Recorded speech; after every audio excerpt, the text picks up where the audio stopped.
Hi, guys. Hi, guys. Hello, everybody. So we are joined live right now. We just fired up. We're doing a little bitty video here to start you guys off, and then we'll share the video. Tonight's episode is pre-recorded. Yep. But we are all going to be in the chats, including Russell. And Hello. this guy really doesn't need any introduction here because we have been blasting your name on our network for the last week. Yes, we have. So thank you so much for joining us tonight. Pleasure. And Russell is the author of the book Naming Jack the Ripper. And his research into this subject is the reason we're having the show tonight. And we want to thank him so much for being here with us. Thank you. Thank you so much. So now, Russell, you may have seen a little video I sent you just before that Crystal had shared.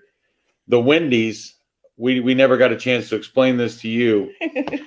We started eating Wendy's chicken nuggets on our show a few years ago. No, when we started. Or I'm sorry, when we first started back in October. Yeah. And it kind of went viral that we eat chicken nuggets on our show. So that's Yeah. And everybody proud of Scotty too. He's the one that brought the chicken nuggets with us. Everybody. And it even got to the point where there was a small town in Utah. Their Wendy's actually put "Thank you 13th Dimension" on their sign for the whole city to see. Wow. Yeah. Wow. When I saw that, my jaw was down to here. I could not believe it. So Wow. I kind of came up with a little joke about that. Actually, I always say from Wayne's World, I always say we bow to no corporate sponsors.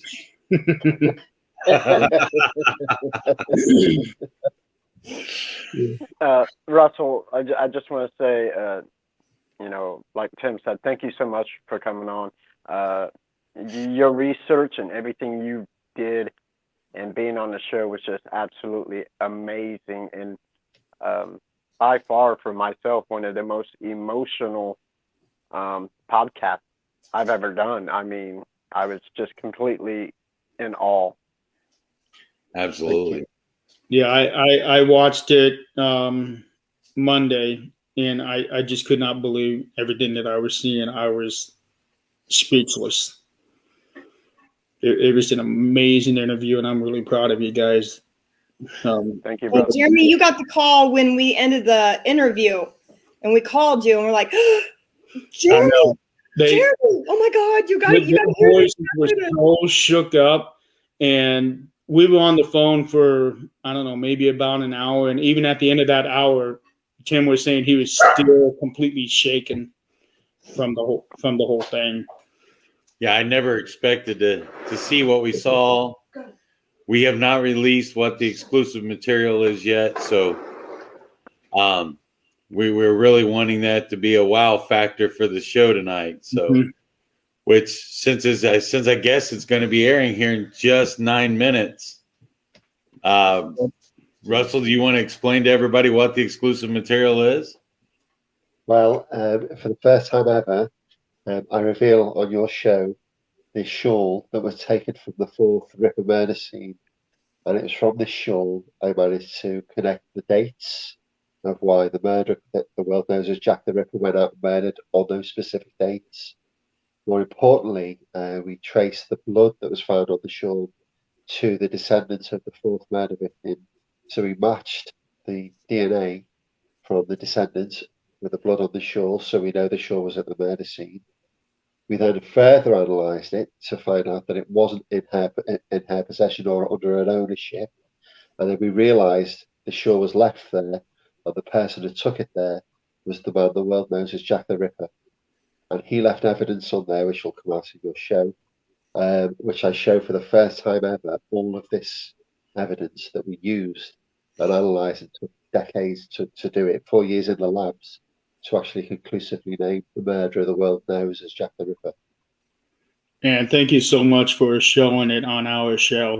That's huge. It's a big honor for us. So real quick, just so we can make a couple announcements, I want to show this real fast.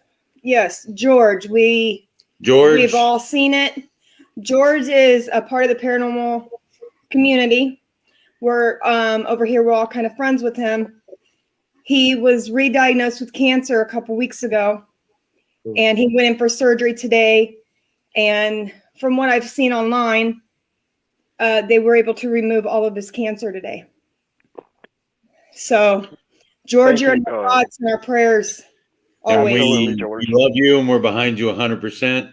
Anything you need, you let us know. Yes, please do, brother. And then, Jeremy, you had another one? I did. I think. Oh yes. I'm still sharing the crap out of this thing. Not only was George going through his ordeal, but also Lindia Johnson is also diagnosed with cancer, and she's battling it out right now. So we want to send our support and love to her as well. Absolutely. Yeah. So guys, I mean, we're just a few minutes away from this awesome recording that I'm still like this, Russell. I still can't stop shaking because I love this interview so much. I believe I told you I've interviewed thousands of celebrities. I've interviewed Jimmy Buffett. I've interviewed Prince. I've interviewed all these people. Yes, I know, Scott. I've interviewed your favorite singer of all time. Wow. It was a phone interview, if that makes you feel better. I didn't get to meet him in person. But this is by far my favorite interview I've ever done. It really is. And I want to say that when I first reached out to you, there were so many people that we were reaching out to be on the show, celebrities and such, and different people. And you responded back to me right away that you would absolutely do this. I cannot thank you enough for all you've done. We've waited months. Yes, we've waited months for this to come out. So, and it just so happens to be that the day of the interview, I was going to be 4 states over. I'm like, oh, well, okay. And I said, Jeremy, you go. I got Russell. You go. Yeah, but in the end, I mean, the whole thing is totally worth it. When I watched the interview, it just blew me away. It really did. And tonight's show, guys, while we do focus on Jack the Ripper and we talk about Jack the Ripper, tonight's show is dedicated to the victims. Yes. The 5 that we know for sure. I know that there's conspiracies floating around about other victims as well. So any victim of Jack the Ripper, that's what this episode's for. Yes. And like I said, the man that's with us right now and the man that's in the interview, he's absolutely amazing, guys. And if you guys get the chance, please go out, get his book and read it, because this guy, Russell, is he's brilliant. And you guys, I'm in shock and awe right now. So, I mean, just,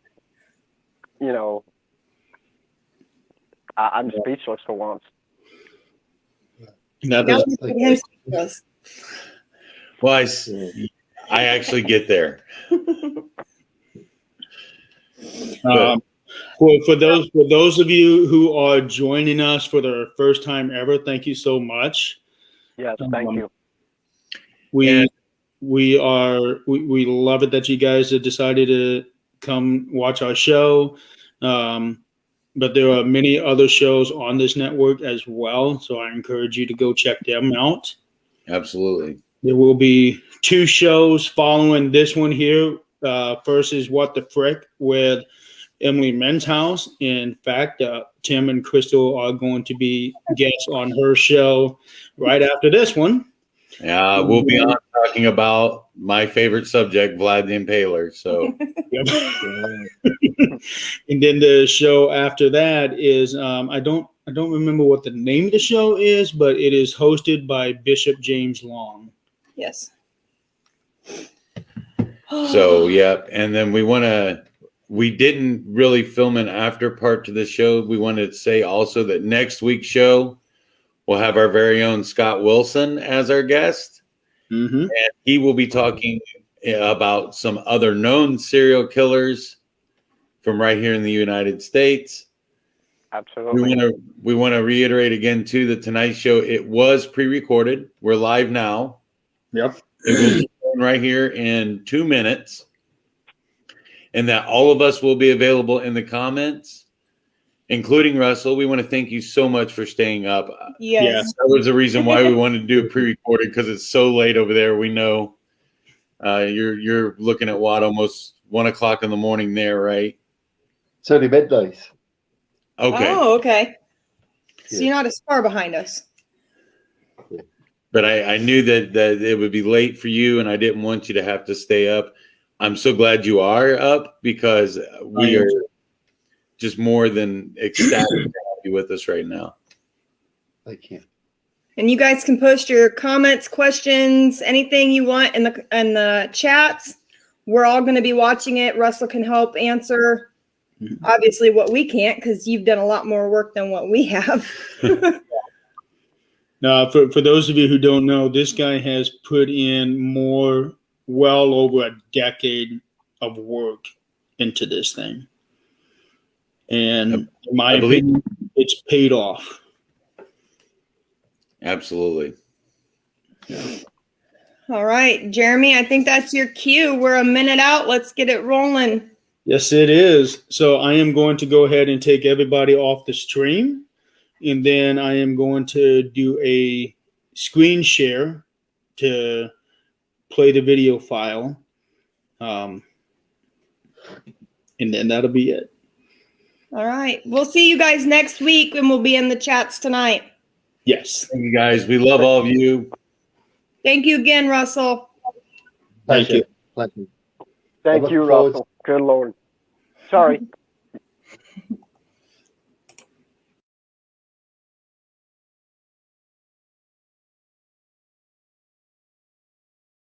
Going to be amazing. Absolutely. This isn't amazing. This is epic. Yeah, this is This by is far. By far one of the coolest guests we've ever had on the show. By far one of the absolute coolest topics. But we've had some amazing guests, and I want you all to know that. Like, we're not taking anything from any of you. Absolutely. But this guy, but this this guy kind of is the coup de grace for subjects that is kind of close for all of us. Look at my hair. You guys have seen all the theories. You've watched the documentaries. Tonight, we are going to name Jack the Ripper. Like, this is it. I don't know about you guys, but for me, I'm a huge serial killer Trying to get- person. And so to be able to have this discussion, and I mean, it's just so overwhelming. I mean, I was already crying off camera, you know. So, I mean, This is one of our favorite topics, yeah. and we're going to bring this guy on right now. His name is Russell Edwards. He's from the UK. He wrote the book, he's and the man. he has the famous shawl. Hi, Russell. Hi, Russell. Hi, guys. Hi. How you doing? First of all, we want to say what an honor it is to have you on our show. Yes, absolutely. We are excited to bring your story to the public and to our fans, and we're excited to get all this out there and hopefully help you sell some more books, because if you haven't read this book, you absolutely need to. Definitely. Absolutely. It's Yeah. an amazing book. Absolutely amazing. And we want to get into this, but we want to give you a chance to tell us a little bit about yourself. You know, where you're from and how you ended up naming Jack the Ripper. Well, thank you. Yeah. Well, I'm so glad you took an interest in my story.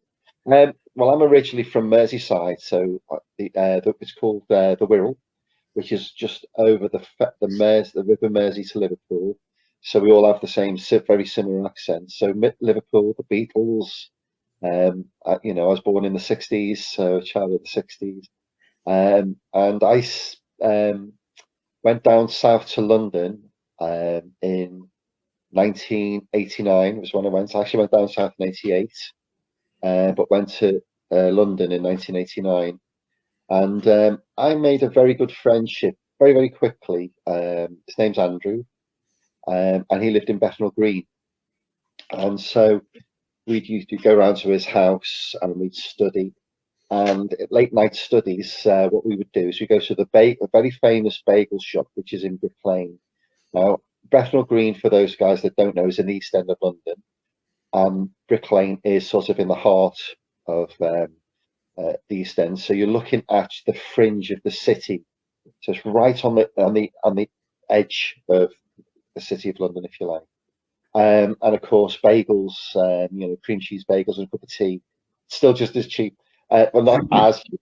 You're like 60 pence. So it's like, not even a dollar, and you can feed yourself, and that's what we used to live on.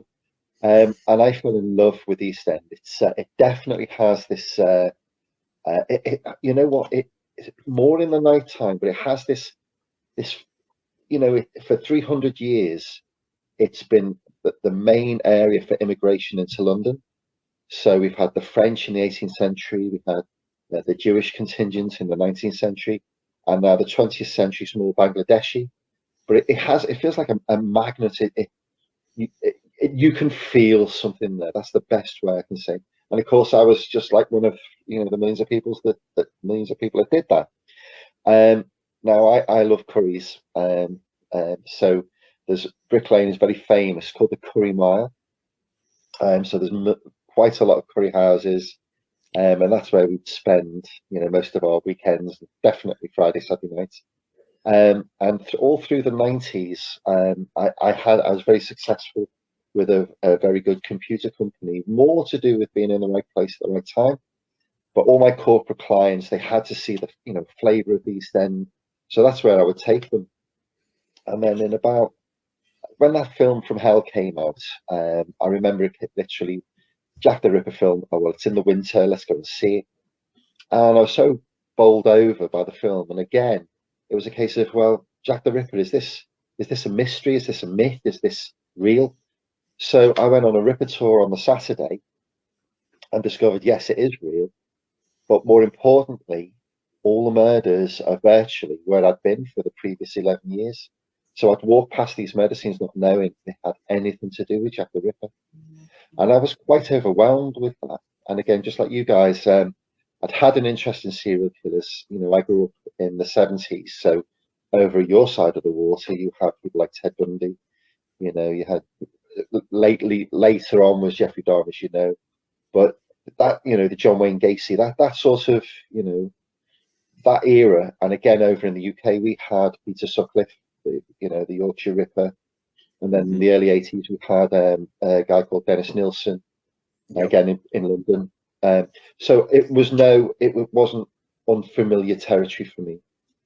So on the Monday, after watching the film on the Friday, going on a Ripper tour on the Saturday, on the Monday I called Scotland Yard and asked where could I access. Are there any files I could access?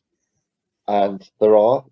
It's past the 100-year rule, because in the UK, all documents are held for 100 years and then they're made public.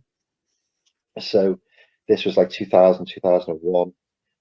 So I accessed all the case files down in the London Archives in Kew. So that's how it started for me. That's awesome. The Johnny Depp movie brought you into the Ripper legend. and just going on a Ripper tour. I mean, that's something I've always wanted to do, go over there and go look at that tour and go on that tour and just see all the different places where Jack the Ripper had committed these crimes, man. And yeah, I mean, it's definitely on all of our bucket lists if we're ever there. I'm going. Yeah, we will definitely give you a call. You can come and give us a tour. Yeah. One of the significant things about the I would say the bog standard tourist tour, for what I do, I obviously know where he lived at the time of the murders, a completely different slant on the story, because rather than sensationalizing the name Jack the Ripper, you know, you need to know about these people, the victims. You know, these were human beings that were slaughtered, and there's no real, you know, even though my name is in there because I named this murderer, it was to really try and put this story to bed, to try and get justice for these victims. I do know lots of the families, you know, and even though it's three, you know, great grandparents, it still affects them even today. You know, it says, "Oh, do you know my," you know, Catherine Eddowes is one, obviously more significant to me because of this, my story. But, you know, when you speak to the family, nobody deserves to be butchered and left in the air, if you like, with no justice, you know. Right. Right. Absolutely. We actually have a paranormal investigation team as well called Things. So we do deal with the paranormal quite a lot. Yeah. And so it's one of those things where, you know, you have all these ghost stories. We've all watched the shows, you know, like over there, the big show was Most Haunted, right? Yeah. And I remember when they went on the Ripper tour, the Hunt for Jack the Ripper, in one of their episodes to see if they could find, you know, something, any paranormal evidence of Jack the Ripper. Yeah. But nobody ever thinks about, everybody always, like you said, everybody always focuses on Jack because it's the world's oldest and biggest whodunit. Yep. Yeah. And everybody always focuses on Jack himself, and nobody ever gives particular interest really to the victims. Yep. And that was one of the things I loved about your book, was that you really brought out a real empathy and sympathy for the victims. Yeah, thank you. Yeah. And I loved that angle of it because it to me, it was one of those things where it just really tied the location, the horrible atrocities, and what these people were actually going through on a day-to-day basis. Yeah. It kind of tied it all together. Yeah. In the book, you referenced how you can relate to the Ripper victims.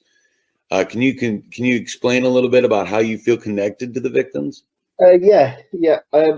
Again, mainly for me, it's Catherine Eddowes because the shawl that I own, it was found at her murder scene. But back when I went down south, I actually went down south in 1988, and I'd lost everything. I sort of, you know, I bought my first house when I was 20. I had my own business, and I had 7 people work for me when I was 19. Then by the time I was 22, I had my third.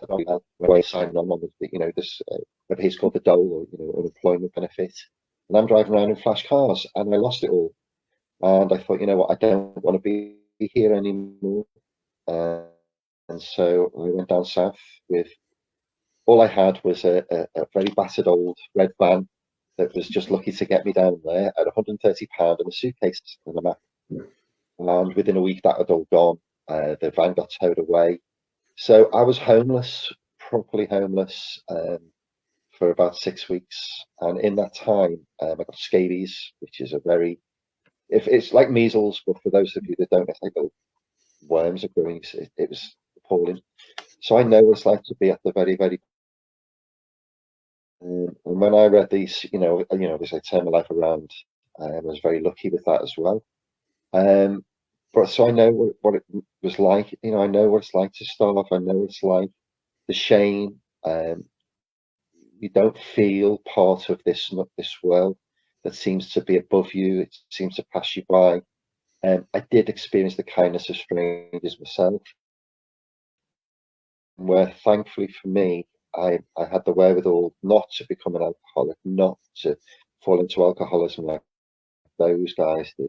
Because you've got to remember, those 5 victims, that, you know, except for the last one, Mary Kelly, they were parents, they were married, they had lives, and they fell from grace into selling their bodies for 4 pennies for either one night's bed in a shared house called the Doss House, or for some food.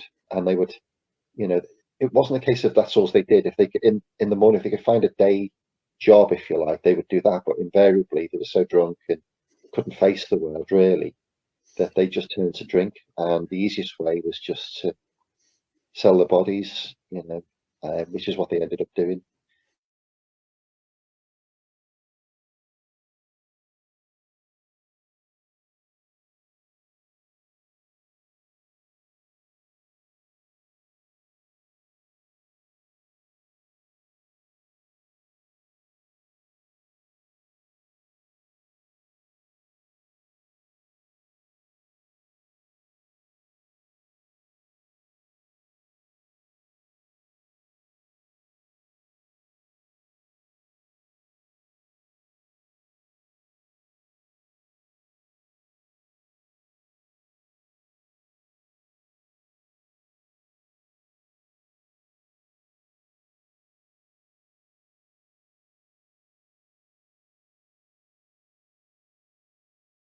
Oh, we didn't have our mic on. We didn't have our mic on.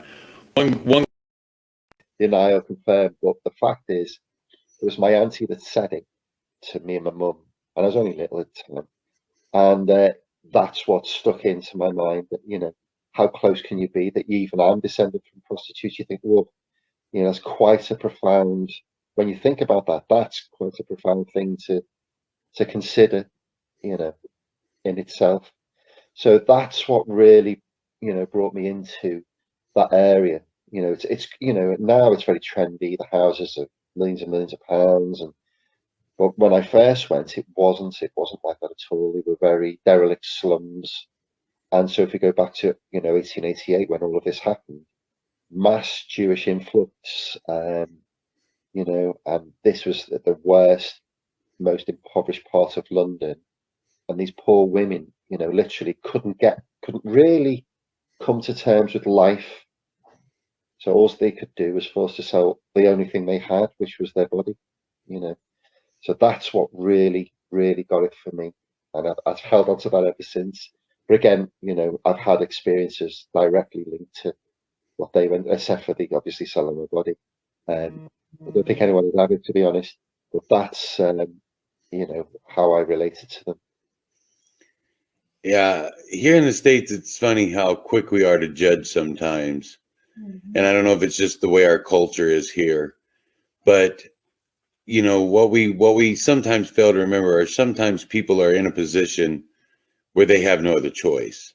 Yeah, it's survival mode. Yeah. You do what it takes to provide for your family, and that's, in a sense, that's what these ladies did. They did what it takes to provide for themselves and anyone they have with them. Yeah, that's right. And their story deserves to be heard, which is why I'm so glad you wrote the book. Absolutely.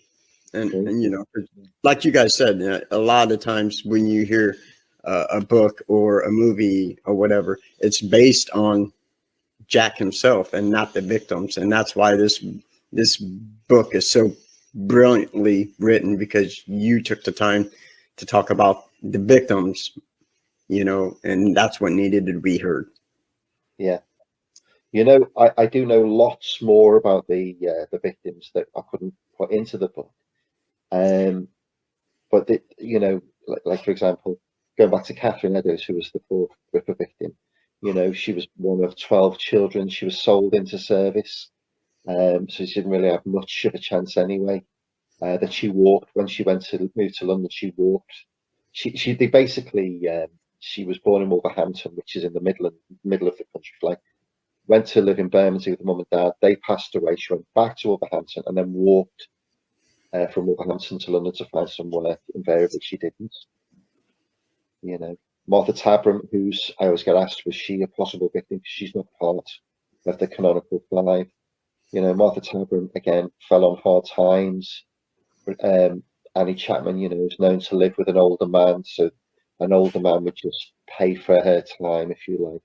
And you just look at just how they lived. Mary Kelly, the fifth victim, she had a boyfriend, and they split up, but he used to pay her rent, and she I don't know, it's not documented whether she sold the body before they split up, or we definitely know that she did afterwards.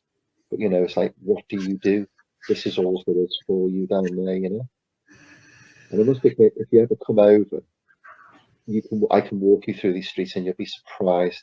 So a lot of it's gone, a lot of it's still there, but the parts that are there you'll be sort of wow, you know, it brings you Yeah. straight into 1888.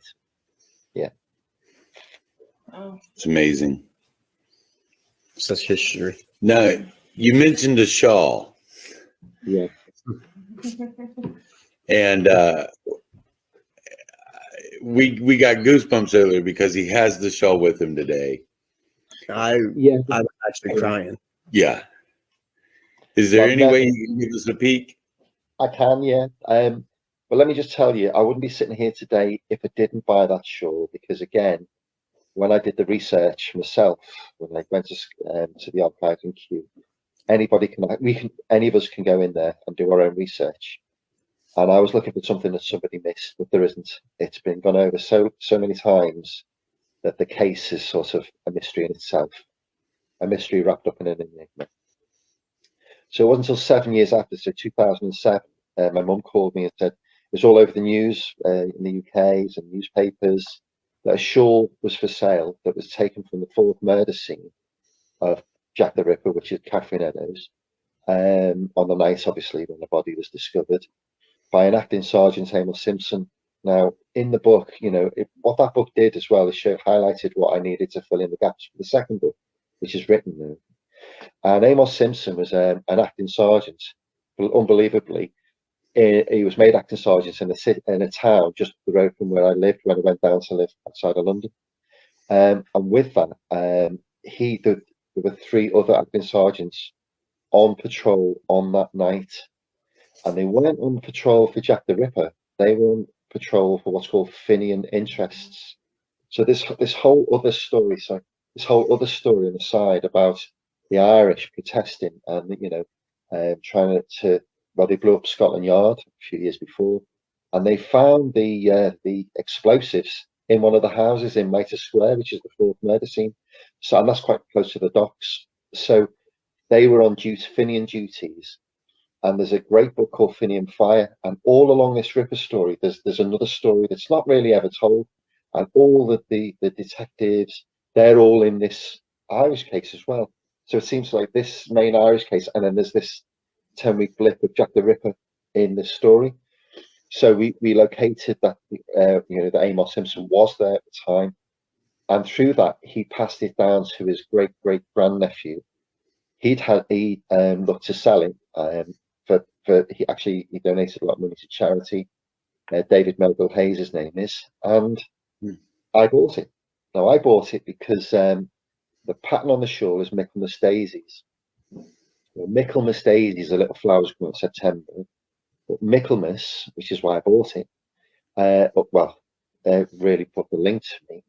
Michaelmas is an Eastern Orthodox Christian celebration and Western Christian celebration celebrated on 2 specific days of the year. That's the 29th of September and the 8th of November. And lo and behold, they're the 2 nights he went out and murdered 3 of his 5 victims. So I had a very valid reason why Jack the Ripper, the man they called Jack the Ripper, went out and murdered 3 of his 5 victims. So when I called Scotland Yard to tell them, because it was held at Scotland Yard through the 90s, they told me who Jack the Ripper was, and here we are today. So what I've got for you is something I've never shown anybody. It's actually always in a bank vault. I'm doing something very unique with it this week. So I'll just show you. It's always been kept in this cardboard. This is how it was purchased. And inside it's always kept. So I've been criticised by holding the shawl by my hand, but my DNA has been tested. So my DNA is on here, and we can eliminate my DNA from contamination anyway. But it's always held in 2 sealed bags. Very unique thing, this, guys. You're going to see something very bizarre. I'm so used to it, you see. So Here we go again. 14 years next month. So here we have the 2 pieces. So there was a piece that when Amos Simpson asked if he could take it, and they allowed him. He took it back to his wife because it's a huge piece of silk, which I'm just about to show you. and it's covered in blood, and his wife freaked out, and he cut that part out. So there's two pieces. So the piece that was completely soaked in blood's gone, which is quite eerie in itself. And then I've got the other two pieces. So that's just the tip of one.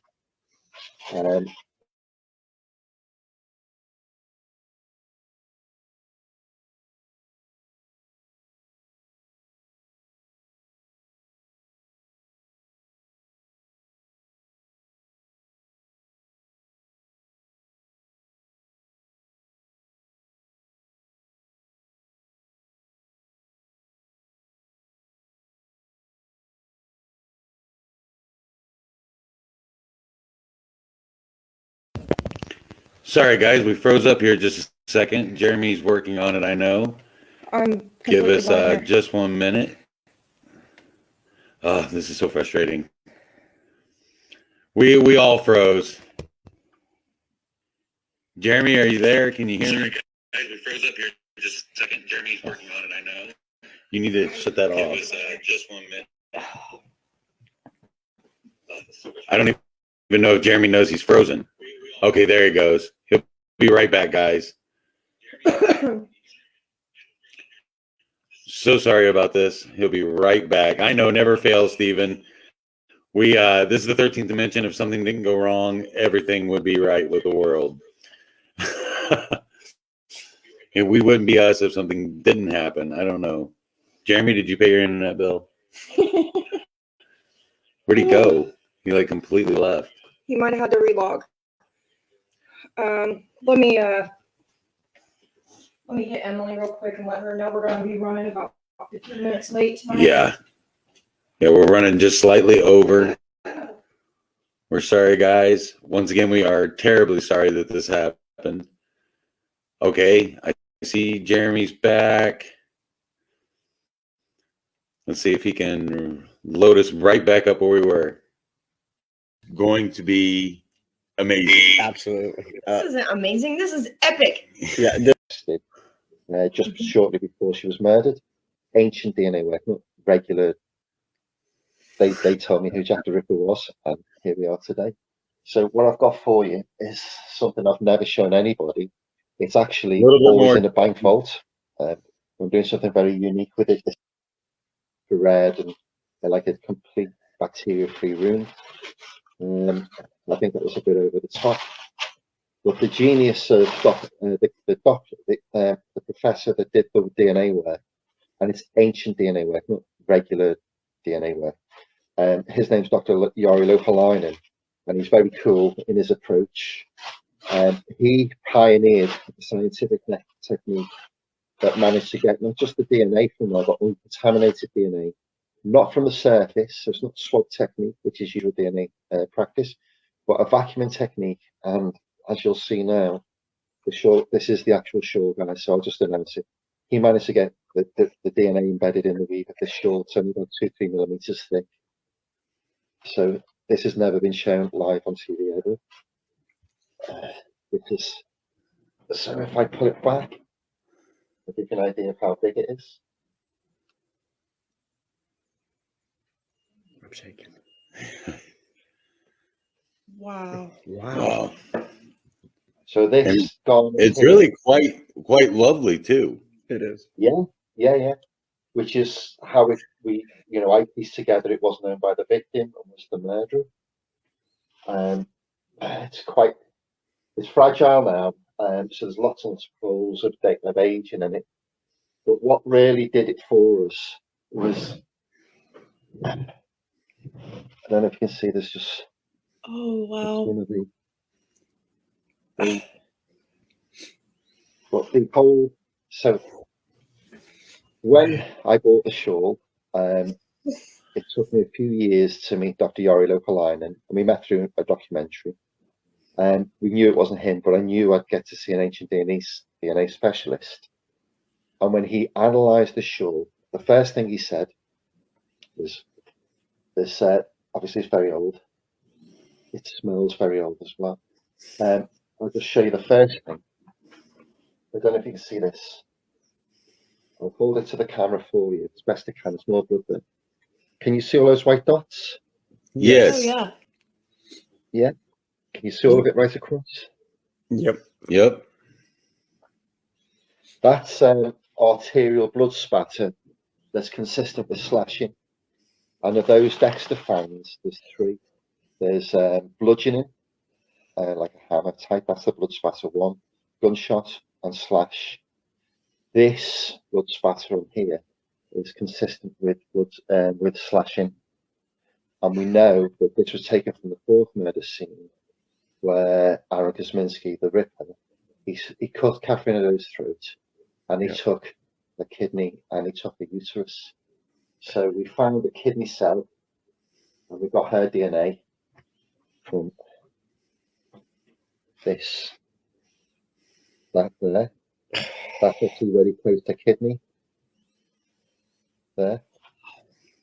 So we had that, and then the reason how we come to name Jack the Ripper conclusively was the fact that there's only one ejaculate on the shore. Now, the odd thing of the years I've done the shores and the tours I've done and the conversations I've done, that I never thought I'd be talking about Jack the Ripper's semen, if you can imagine.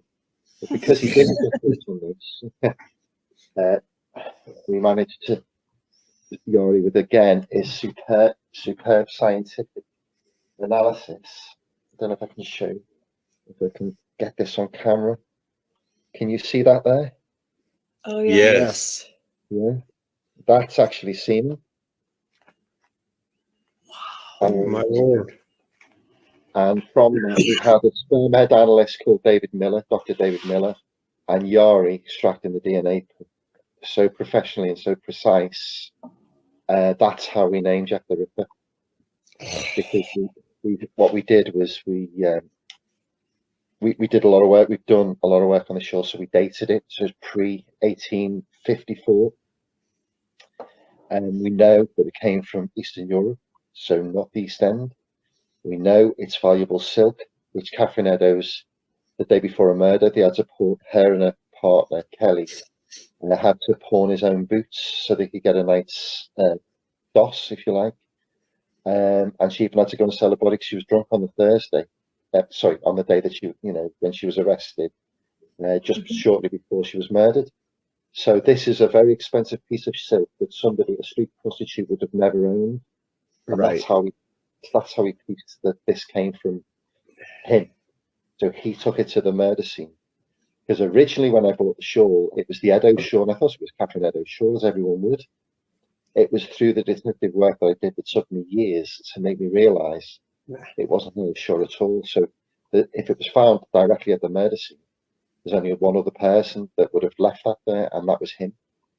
The big question I've been asked many, many times, so why would he leave an expensive piece of silk, the silk shawl at this murder scene? Well, I've already given the answer, because the Michaelmas connection, when he leaves the shawl on the night of the 29th of September, 1888, he let the world know the date of his next murder, which was the 8th of November.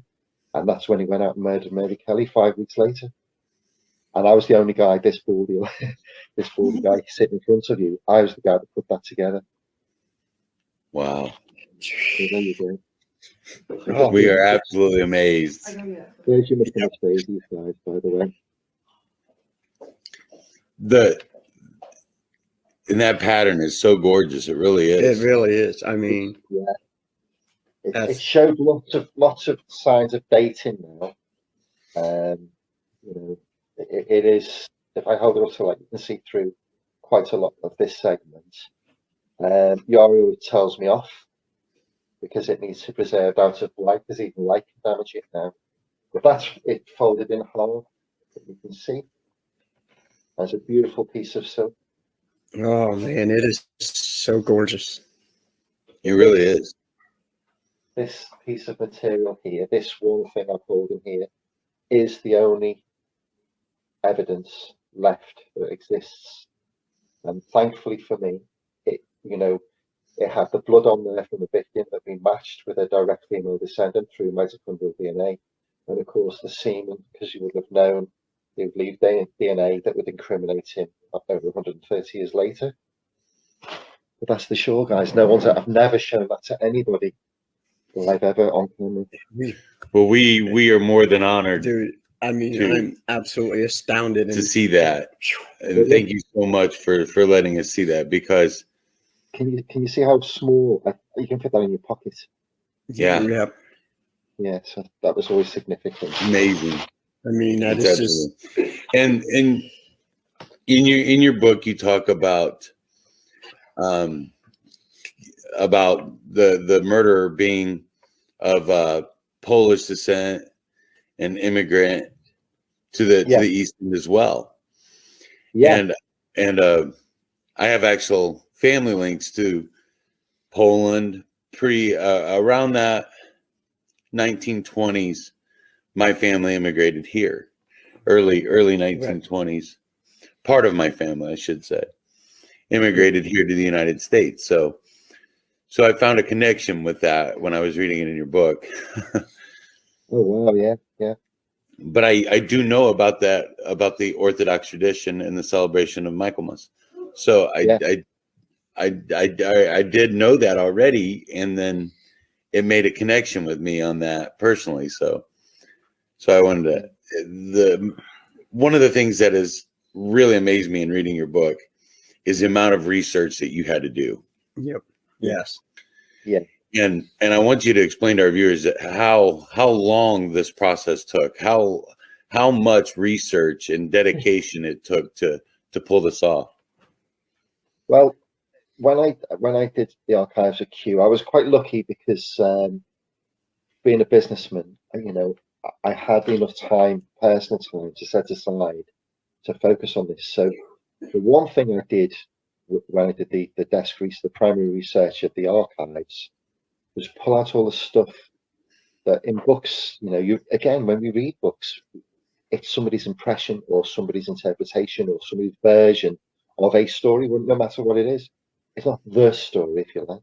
So it was getting the feel for the story itself. And there's lots of stuff in there. So I found a statement saying the police thought it wasn't the work of one man, it's never been mentioned. The fact that Catherine Eddowes said to somebody in a pub a few weeks before that she'd met somebody that didn't want her to be working on the streets, and they offered her 5 shillings so she'd stay off the streets till this all blew over. Little things like this, but that was sort of where I left it, knowing that without any evidence, you're never going to name the man, and I had a life to live. But then when I put the link of Michaelmas together with the murder dates in Scotland Yard, I literally called them and said, I've got something quite unique. I know why that shawl was left there. I know the link between the shawl and the murder dates.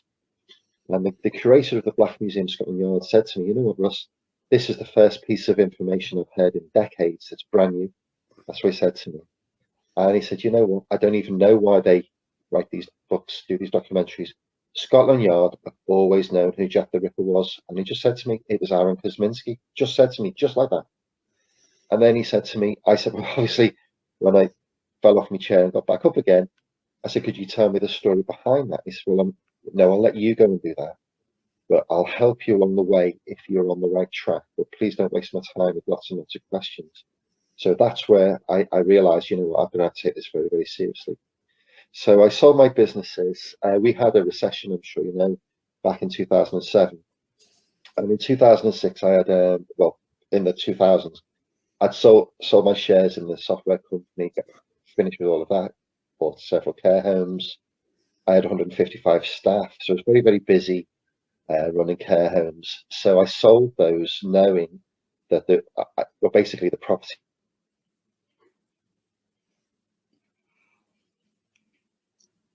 Oh, I think we have a connection issue.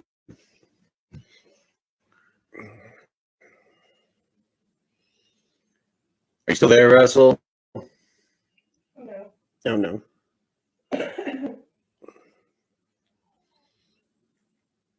It seems we've lost Russell for a few. So, Yep. Hang on. Please don't go anywhere. We're gonna try to get him back here as quick as we can.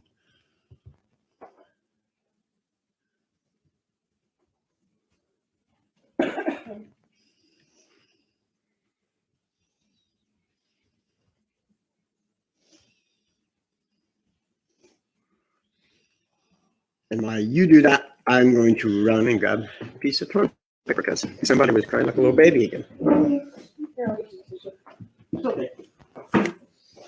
So we've lost Russell just momentarily. He'll be right back, hopefully. So, but I'm telling you, people, if you have not seen this, or if you have not read it, please check it out. Go out and buy this book. It is well worth the read. Like I said, all three of us have read it. We all have sat in awe reading it.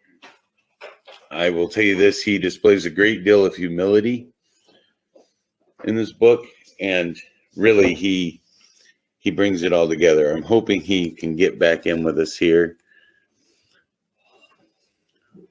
Wow, guys, that's crazy.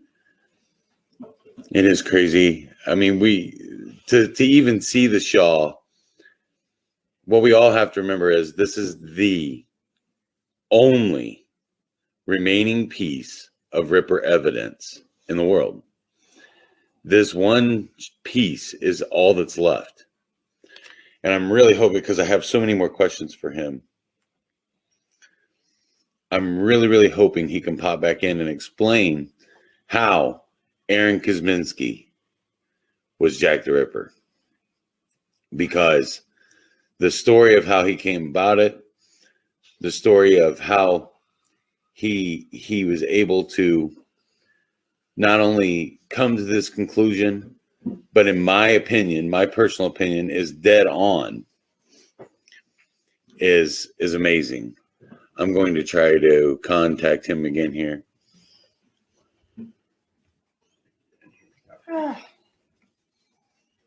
All right. I am. Happy early birthday, Scott. Yeah, I know, right? If I can get to. And what I think another astounding thing is, yeah, I'm trying to get back in being a little guy. Not only is it the last remaining piece of evidence from Jack the Ripper, My turn. Oh, there he is. He's back. Oh, add him in real quick. but it was a piece of evidence from the There he is. victim. We lost you. I don't know what happened then. It happened quite a bit, tell you. No, Yeah. you're good. Good. So you were saying about the research, and once I knew that the name that was given to me of Aaron Kosminski from Scotland Yard, it was a case of finding out everything I could about him. And again, you know, it's one thing going on Google and Wikipedia and all this, which is, again, somebody writes that. So it's not ironclad that that's actually 100%. Definitely on me, the stuff in there isn't as adequate as it should be. And I'm waiting to change that, but I can't just yet. But really, you know, all the answers lie in primary research, going through the archives, and quite luckily for me, London, you know, I live on the very northern tip of London, so I had access to all of this information, which is what I did. But what I also did at the same time is I explored every area of this story. So I used to come across names of suspects and quite easily eliminate. Even last year, you know, going through the asylum records, trying to find a photograph of Kosminski, because we've got a revelation on this one, that as well.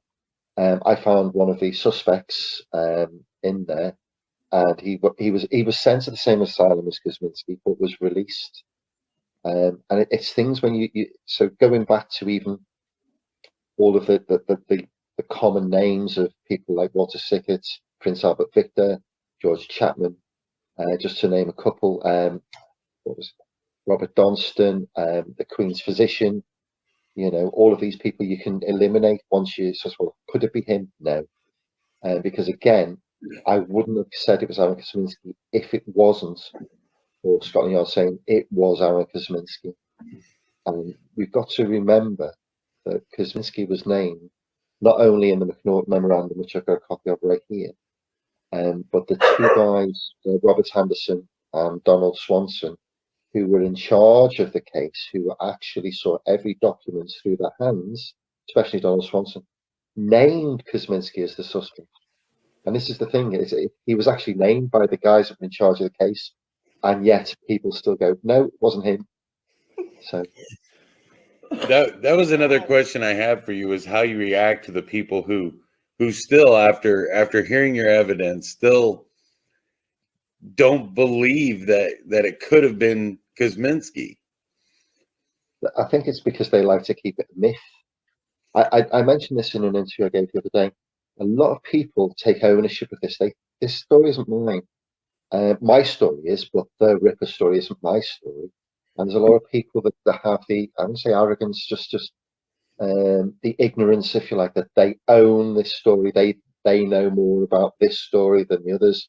And I would put those people as what we term in the UK as anoraks. You know, that like the nth degree of fact. Well, you've got all the facts. I've told you can go to anybody can go and analyze the facts, but without any evidence, you can say, there's about 300 suspects, or there's definitely 161 suspects, and they're not named suspects. They're just pulled out of the air.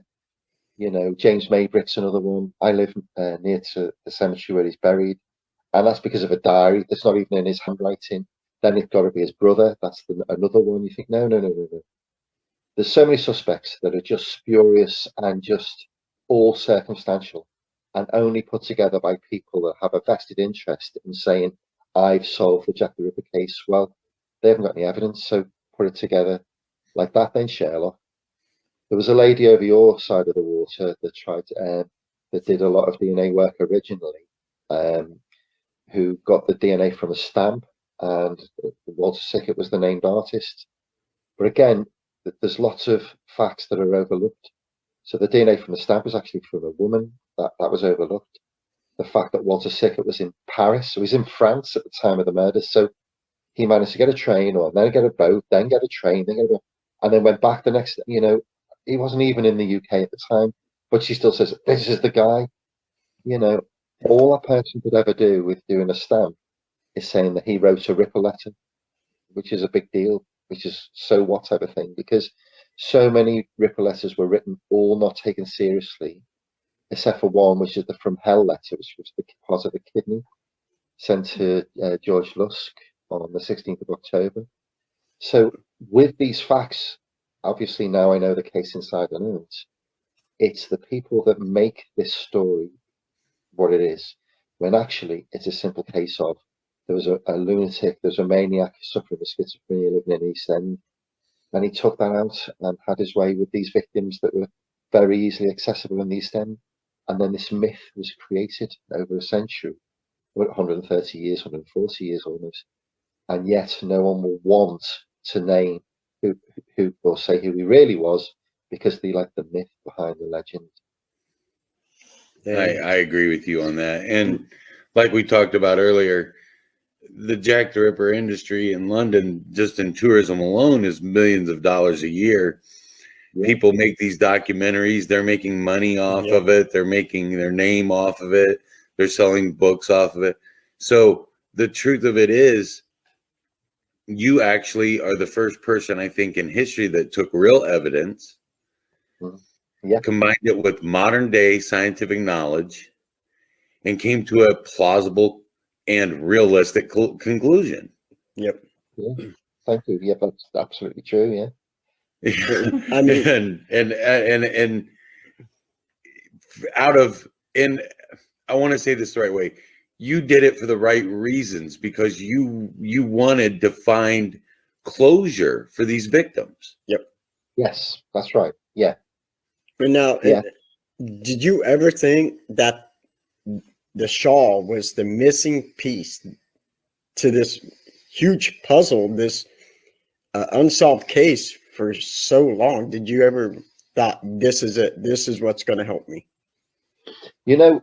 That's a great question. I've actually not been asked that one before, but what it was I knew once that Dr. Jari Louhelainen had analysed the very first day on the shawl, when he said there's arterial blood spatter in the form of slashing, when he said there's evidence of split body parts that could never be, he said you have to be a world expert to forge these. So that blood piece, that I showed you on the shawl, you can't forge that.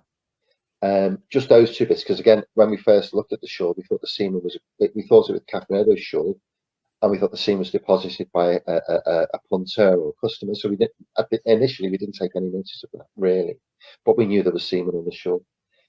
I just knew that there was a good possibility, if the science would work and I did my work held it truthfully, then there was a good possibility we would get somewhere. So I can tell you the journey, it's not so much now, but that journey of discovery was one that will, for the rest of my life, it's a very 1 in a million, a 1 in a bazillion, experiences that not many people have, but I knew that I was onto something, but I didn't know what. When I first read this book, one of my first thoughts was, I need to borrow this guy's lucky horseshoe. I wish I had it now. Because I was like, for him to get this shawl, first off, I want to state to my viewers, when you first bought the shawl, there was no proof technically that it had Catherine Eddowes' blood on it. No, it just had blood on it, and I thought, well, it's a bit freaky that someone would. It's old, it was old when I went and bought it, but the fact is, it was freaky that was blood on it. Who would forge something like that, to make what, it didn't. But I just thought it's worth a punt. I had enough money at the time, and again, I had the link with the shawl to the murder dates, and again, I was given the name before I even bought the shawl, so that's why I bought it, because it could be. Not definite, but could be. Yes. Well, And he almost didn't even buy the shawl. Yeah. That's right. That was I tell you what, it was the 7th. It's coming up next month. It's the anniversary next month. So on the day, there was when I went there, there's a huge, very prestigious auctioneers in Suffolk, and I only lived up the road at the time. And it was packed, and I thought everybody. I'd never been to something like that big before. And what it was there was one of the chief names who I really value his research was there, and I spoke to him. And there was another guy there who had a lot of connection with the previous owner, and it was this thing of not knowing that absolutely everybody was there just for the show. And again, I stood on the shoulder just behind this game. I do value this individual as a researcher because we've got the same agents. Yeah. But when I thought he was going to wait for the last minute and he was going to bid, so it was like loads of telephone buyers and they were all on the phone, and it went really, really quickly. It's sort of like in a flash. But the guy that I thought was going to buy it, because I would have outbid him. I was, well funded enough to outbid him at the time. He didn't even raise his hand. He didn't, and it was like he didn't bid. And that one moment of that sort of, oh my God, I might have got this wrong, and that self-doubt. And I didn't buy it on the day. So I literally went home and I was like, what have I done? And I was, the English phrase is gutted. I was absolutely devastated that I'd let myself down. So on the Monday, I didn't sleep on the Saturday night or the Sunday night. And on the Monday, I called the auctioneers because they knew, I had a best, I was interested. And I remember him looking at me on the day and he's going, "You're going to buy it then?" And I was like, "I don't want it." And I said, "Is it still available?" He said, "Well, if you pay the reserve, and our commission, you can have it." And I said, "All I wanted, which I've got here, obviously, is a letter of provenance from the owner. And it's done in old typewriter, the letter. I'll go and buy it." And that's what I did. So thank God. Yeah, I mean, Oh man. just think. You'd have missed the chance of a lifetime had you And- passed. And Yeah. not only that, I think whoever might have bought it, there's a good chance they may have missed. They may not have made the connections that you made. Right. Yeah. This story could have gone completely untold and lost to history. Yeah. Had you not been able to buy the shawl and had the dedication and the perseverance to see it through to the end. Yeah. I mean, it's fate. It was fate that brought, Russell to the Shaw. I mean, it is absolute fate.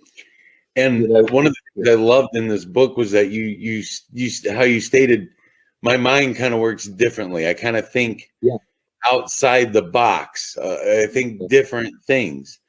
The way you analyze the textiles and had the pattern itself, the way you were able to trace that back to its origins.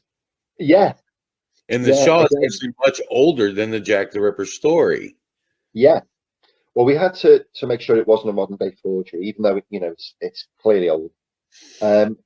What we did was, I'm sort of that type of person that you put the foot in the door. I need an answer. I'm not going to move my foot from the door till you give me an answer. So I went to there's like the Spitalfield Society, the Huguenot Society, because I thought it was Spitalfield silk. Because in the 18th century, those houses, that the slum doss houses, were silk weaving houses by the French Huguenots. So I thought it was one of them. And then I found out that the Huguenot silks industry had finished decades way before the Ripper story. So then all of a sudden, where's it come from? So I went to Christie's, prestigious auctioneers in the UK, and then Sotheby's is another one. So the two textile experts there. And I found this lady over in Switzerland. And again, it was just a lot of research, again, just, in that sort of, not tunnel vision, but in a way where any distractions got to be away from you to do this. And as a writer now, I know I can thankfully go there now quite easy. But back then it was very, very difficult. And then they all said, this is not this wasn't made in England. This is from Eastern Europe. This is Eastern Europe. And then what really, really nailed this and solidified this for me, when we got the match, the 100% DNA match with the blood on the shawl, with a direct female descendant of the fourth murder victim, I thought, that's all I need to do. That's my story done. My agent said to me, you're going to have to go further because people will criticize you. I wasn't expecting what happened to me at the time when I did reveal it. But so what we did was called mass spectrometry. And again, that was through a great scientist called Dr. Faiz Ismail. What they do is so Yari says to me, I've got this guy with 1 square centimeter, 1 square centimeter of any material. He could tell you where and when it was made anywhere in the world. So the only time the shawl was cut in front of me, I've given some samples to the descendants and a very good friend of mine, but it was cut 1 centimeter square, and it felt like somebody had ripped the heart out. And Fayaz is a great teacher, and he told me all what was going to happen. Thankfully, it's all on camera. Whether you'll see the footage, I don't know. But he came back to me and he said, you know what, this is what really did it for me. He said, that shawl, even though I knew it was from Russia, Pavlovsky Posad, over in sort of northeast Russia. He said, this silk it's pure silk, so it's very expensive. So we knew that's why is a street prostitute living on the bones of a backside with something very expensive? That didn't make sense. The next thing, the blue section that I showed you with the Michaelmas Daisies pattern, is water soluble. So if that got wet, all the dye would run. So it's a rudimentary dye. So it's all plant dye. So, and it says water soluble. And with that, we knew that it wouldn't, if you're having a shawl on, you're wearing it it's not very warm over in England in the winter, I can tell you. It would have been ruined, and it's not. It's in fabulous condition. And then he said the dye came from St. Petersburg in northern Russia. So it was the science, me with my research is one thing, but it's the science that led all of this. Dr. Yoro Kalainen, Dr. Faiz Ismail, Dr. David Miller, all names in their own right. They did this work, and because of their expertise, led me to go on to a stage further, So that's really how it happened. It's amazing. It is. I mean, especially with the science that we have today. And I mean, yeah, the scientific advances of today, there's no way they could have figured all this out in the 1800s, in the 19th century. They Yeah. just didn't have the means to do it. No, there was we did when we brought the story out of the Shaw and who Jack the Ripper was. There was a camera crew that come up and filmed me, Fayaz, and Yari in the labs, and these were very skeptical cameramen. And I remember the day they were sitting there saying, "Ah, that's not Jack the Ripper," and all this. I said, "Okay, you know what? Let's just do this film and see what you think at the end of it." And when they actually finished the filming, the pair of them were just like, "Wow, I can't believe that!" You know, they were just so blown away. They're like, "Oh my God, this is it. He's done this." You know, but it's brilliant from turning somebody's opinion when they just haven't got a clue to, "Oh my God, these guys have really got this." You know, so yeah, it was. But this type of thing, thankfully, to modern day science, Yari and I have got a few tricks up our sleeve yet to reveal, which will really blow everybody away. I can't say it now, but when we do, you'll be definitely there to know about it. Oh yes. Yeah, Yeah, absolutely. dude, Please, yeah. please remember us. Yeah. And we would love to bring you back on to talk about it as much as you'd like. Absolutely, dude. Oh, It, absolutely. it, it's something that everybody will want to see. Now, I did have another question here, and I think it's important to the story because I think it's really going to show our viewers just how hard you had to work to get this. Can you explain the difference between mitochondrial DNA and nucleic DNA and how mitochondrial DNA played a part? Yeah. Or, So there's DNA, RNA, genomic DNA, and mitochondrial DNA. Now, mitochondrial DNA is more plentiful in a cell. Nucleic DNA it basically in the nucleus of the cell, and it's male and female. To get what we needed, because obviously the DNA was female, the blood, is we needed the mitochondrial DNA because it's more, how do I put this, in the cytoplasm, it's more abundant. And from that, with nucleic DNA, it's male and female. With mitochondrial DNA, it's only female. So that means, and this was when Yari said to me, let me just say, when you're, it's bringing it back to me tonight for some reason. When Yari said to me, we've got cells, we can get DNA. So it's bizarre, but when he said we've got DNA, he said, I've done the hard part. It took him a year, by the way, and it was the vacuuming technique that he pioneered for this work that got us to do this, which was without Yari, I wouldn't be here. Anyway, and he's doing very well with we're still on other projects plus this one, but he's doing well in his own right now. But he said to me, you're going to go and have to find me a direct female descendant of Catherine Eddowes, the fourth Ripper victim. So that means I've got to go and find a needle in a haystack in a field full of haystacks. That's how hard it was. I lived in Cambridge at the time, so I don't know if you know, there's a library in Cambridge with nearly every single book that's ever published in history, every single book ever made. You can visit. So I went and got somebody did some research on a family tree. It didn't go to the direct female descendants.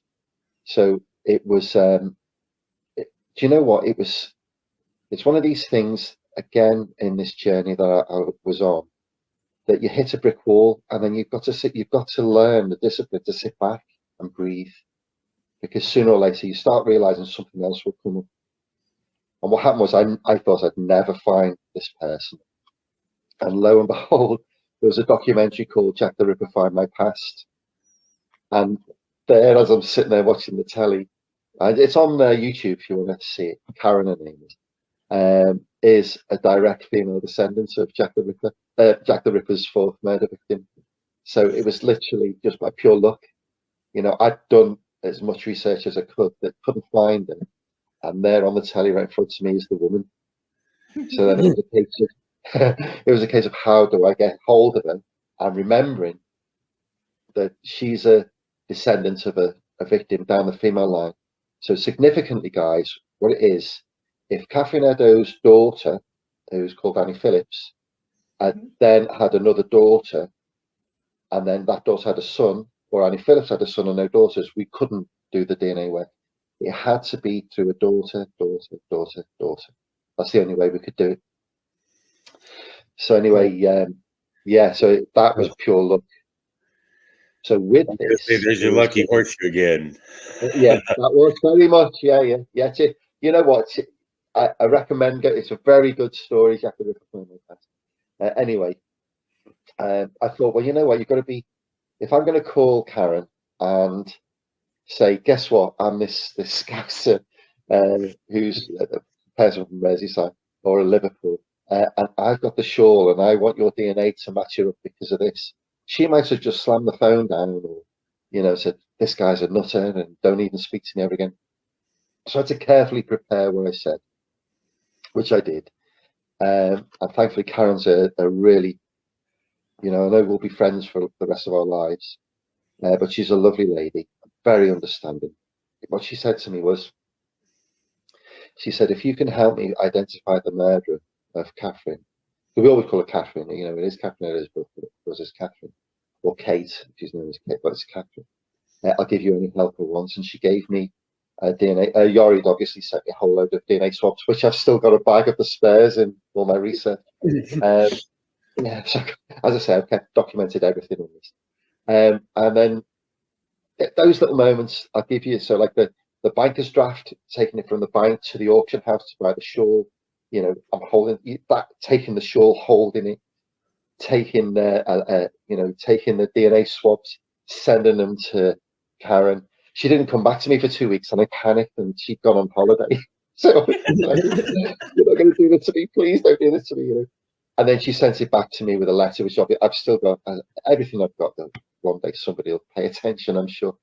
And then, me being me, Yori's 4 hours away, so I drive up to Yori, give him the samples, and I'm expecting Yori to come back the next day in my impatient mode, as I used to be, and give me an answer. It took 6 months of work, 6 months from the day I gave him the DNA of the direct female descendants to the results.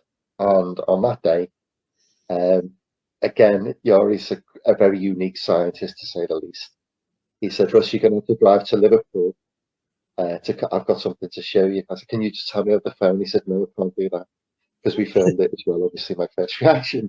So you can imagine that, like, it's 4 hours, it's not, it's like, it's not round the corner, I'll be with you in 10 minutes. It's 4 hours driving them. You can imagine that thrill of just doing that journey, So anyway, I get there, and I remember I was wearing a pink shirt, a pair of jeans, and I'll never forget my face when as pink as the shirt. And he sat me on this stool in front of a bench, in front of a computer, and he just pressed the button. I said, what's that? He said, that there, Russ, is a direct DNA match between the blood we've managed to get uncontaminated from the shawl and the direct female descendants of Catherine Eddowes. And those special moments, I felt like I was walking on air. Oh, I mean, you can't imagine. Yeah. I can imagine driving and your heart just pounding out of your chest. Yeah, stay in anticipation. Yeah. He does that a lot. He used to do that a lot to me, not because he's a handsome fella, but because of these type of things. But then we realised that's when we did the mass spectrometry and identified the semen was the killers, not the, So again, that same process. So we had to do sperm head analysis, where Dr. David Miller comes in. It's a very specialist job he had to do, and it was one freezing cold night in London, and I was driving, and Yori called me and said, you know what, Russ, we've got he's managed to get 18 cells from the semen sample that he took from the shore, and he says, we can get DNA. And I'm like, yes.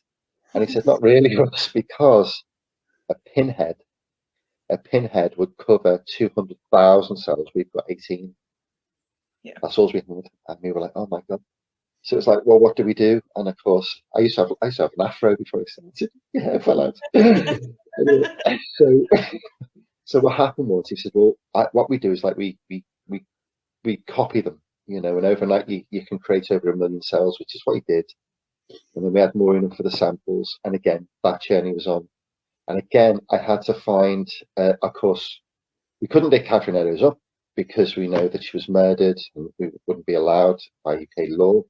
But with Jack the Ripper, we know it's Aaron Kosminski. Could we dig up Aaron Kosminski.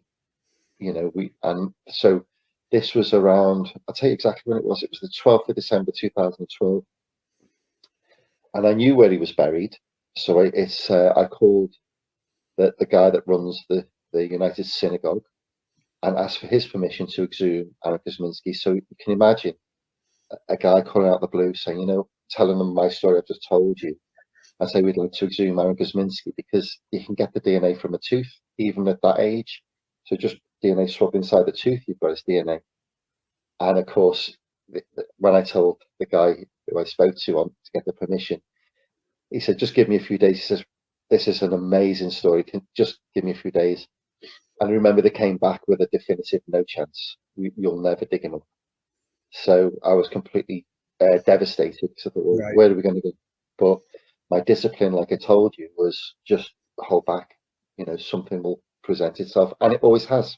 You know, so the first week in January, went to see Yari. I'm sitting there. I had a rubbish Christmas. It was like this all the time. Yari said to me, "Did Aaron Kosminski have a sister?" And I said, "Yeah." He had two brothers, Wolfgang and Isaac, and he had a sister called Matilda, and her name's Matilda Lubnowski Cohen. He said, "You know what? Did she have any kids?" I said, "Yeah, she had 10 kids." He said, "Well, if you can find me a direct female descendant from her, I can do the work that way." You know, so really, yeah. So okay, so that was it. The first week in January, 2013, and I didn't find. This is how hard you say about the research and dedication. I didn't find it till October, but it took me from January to October to find it. Wow. You know, but living in that bubble, you know, of just discovery. Yeah, it's quite a trippy, unique. It's a bit like a high. You know, you get knocked down so many times in life, and I'm sure all of us do. You just stand up again and start again, which is, you know, when I said I was successful as a businessman when I was a kid, and I was homeless, and then I managed to, within a few years, at the third largest software company in the country. You know, it was that type of get up. Life knocks you down, stand up. You know, so that's what sort of disciplined me to know that just keep going. Anyway, I found her. I went to see her. Lovely lady. I had to sign a document that I can't disclose any information about the Kosminski family. They don't want to be publicized whatsoever. I'm in touch with a few other relatives now, and again, that they're happy to talk, but not on. They would never want to be seen. Right. Anyway, she said to me, she said, "Okay, well," and she was what I say when the story I'm telling you now is what I tell them at all. She was very anti. You know, well, what if what if the shore was there by the dead body and Aaron Kosminski walked past? I said, well, okay, so give yourself a perspective here. There's a window of 8 minutes between Catherine Eddowes seen alive and discovered murdered, and Aaron Kosminski just happens to walk through that Mitre Square. He looks on the shore and decides to masturbate over the shore, and dead body. So that ruled that out, and that he could have been a customer. Okay, well then, if he was a customer, how did that shawl get there? Because it certainly wasn't in Catherine Eddowes' possession whatsoever. So the murderer was the only person that took that shawl there. So she had, the obvious questions, So then she said, yeah, okay. And she gave me a sample of the DNA, and that was in the October. And then you've got this, again, that feeling. And I've got to drive to Liverpool again, holding this file of DNA, obviously all sealed up and stuff. And Yari just says, thank you very much. And again, I'm waiting for the answer the next day. Anyway, the descendant we were very, very good friends at the time. And every day we're talking about the case. And I know we're going to talk about the kidney cells shortly. So all of these things until it was the third Friday in February. Hang on, where are we now? It's Saturday, isn't it? It's next Friday. So it's about now. Okay, so it's literally now. I think it was, I think it was yesterday, the third or second Friday it was in February. So it's right now. What happened was, so sorry, I know this is recorded. You're fine. So I'd lost half a stone in the previous 2 weeks to this day, and I knew Yari was very close. And 8:30 on that Friday. So this is my life. I'm literally looking at my phone every 2 minutes for Yari to say to me, we've got something, we haven't got something. Because if we hadn't got something, I would have said to the world, this is as far as we could ever get with the evidence that we've got. But what Yori said, he says, go and check your inbox. And I get asked how much I paid for the show, which I'll never divulge. But what I do say is, how much did it cost me? Now, it's cost me millions now. Oh, but at the time, I'm literally, my heart is basically holding, you know, it's that much at my chest. And as my computer was on my first floor office from a living room, and I'm darting up the stairs as quick as I can, and I realised two things. The From Hell film to that moment was 14 years of my life, and I'd spent £750,000 through that moment. So you can imagine, there was just that, you know, I promise you this, when you're in a bubble of discovery and you think you're getting somewhere, it's very hard to get out of it. And so I press Yori's email, and it says something along the lines of, "Dear Russ, please see attached. Even I admit this is a work of genius." And Yori's a very humble person, so for him to say that, you know, to do what he's done, you've taken 130-year-old DNA, collected it, sampled it, managed to get it to be workable, and managed to do something with that. And when I pressed the button to see the DNA, he wasn't cruel enough to make me drive to Liverpool that night. On the computer screen, and this is the same computer screening, it literally was 100% DNA match. Man. Wow. Yeah. With Yeah. so that was the DNA match with the semen that I showed you on the shawl, with the shawl that we dated pre-1888, that we placed at the murder scene, and knew that that shawl was taken to the murder scene by the murderer. So that was the murderer's DNA. So we had the answer. Literally now, I can't believe it's so long ago. It's like 7 years now.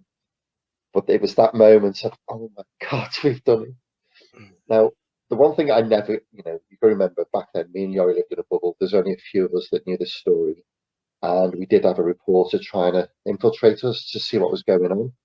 And we were all very radio silent, to say the least. So there's only 4 people I could call that night to say, "Guess what? I just solved the Jack the Ripper mystery." And they were all on voicemail, so there was no one I could share the story with. I'm sitting there with a huge bombshell with not being able to do anything about it, you know. And my wife at the time just sat there and went, "Well done," and she went to bed.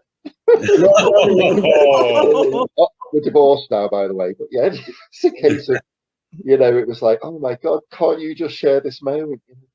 And so yeah, that was a very special moment, and it was last night. Yeah. 7 years ago. That is awesome. Yeah. That is awesome, man. That is so cool. I mean, you know, and then I think what really amazes me is you're talking about the 130-year-old Shaw and how well semen's well preserved on it. And, you know, I understand blood, but there's semen. You know, that is absolutely astounding. Yeah. You said something about the look being on my side. Do you know why it stayed in there? Because it was only rudimentary plant dye. It wasn't textile, so it wasn't the material and the dye we've got today, which is protected. It sort of absorbed in through the plant dye, which is why it stayed there. So that was a huge piece of look. That is absolutely amazing. Oh my God. And to get 100% match. Yeah. I mean, I guess for one, it takes a lot to render me speechless. True that. True. I always have something to say, but the whole concept just kind of takes my breath out of me, because I'm like, to know that you have found this, to know that when you bought it, you suspected it was Catherine Eddowes' blood on it, but you didn't know for sure. No. And you surely didn't know that there was semen on it. No, well, no. It looked like it'd been bleached out in some way. We didn't know at the time when I bought it. No. Yeah. So you had no idea, really, when you bought this shawl, that it was going to lead you directly to the murderer. Absolutely, yeah. Yeah. I had no idea. To take that leap of faith, I commend you so much. And, you know, we're not just talking about some murderer. we're talking the biggest around. I mean, Yeah. Chris, You don't get bigger than Jack the Ripper. absolutely not, man. This is It's something that has been discussed since it happened. Yeah. It was a sensational news story then, and you talk about in your book how the press kind of ran with it and sensationalized it even more. Yeah. And it was a sensational news story then. It's an even more sensational news story today because everyone in the world knows it. Yeah. Yeah. I mean, you say keywords, and this is true because I've looked it up. You Google London and Whitechapel. Don't mention anything about Jack, and it instantly brings up Jack the Ripper. Yeah. It's synonymous. We talked about this last night. When people say the word Chicago, it's synonymous with Al Capone. Al Capone. Yeah. And unfortunately, London has become synonymous with Jack the Ripper. Absolutely.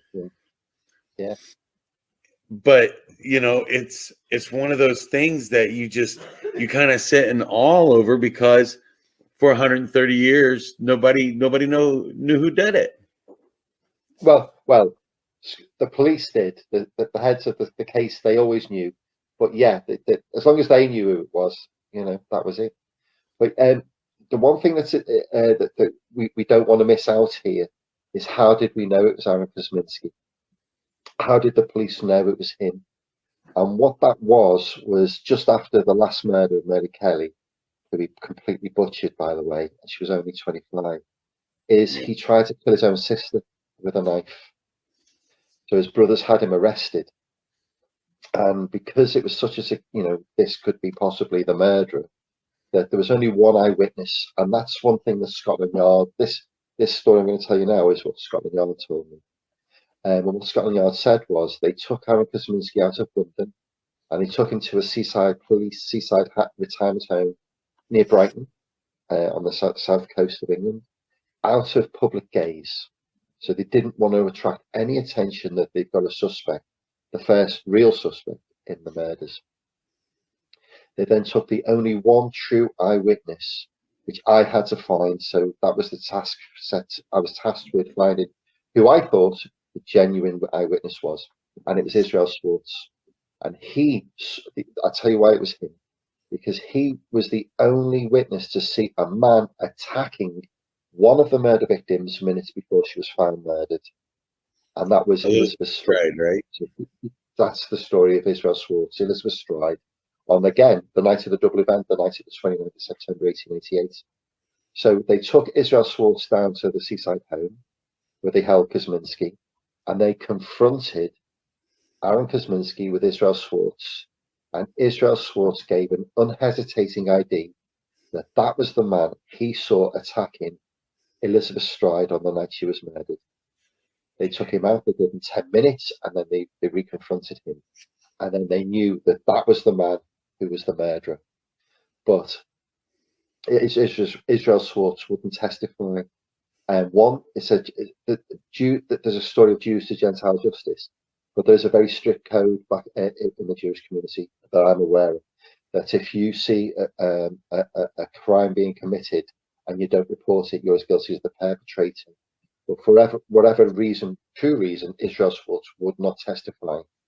And because it was a confrontation and not a formal identification, that confrontation was considered a weak ID.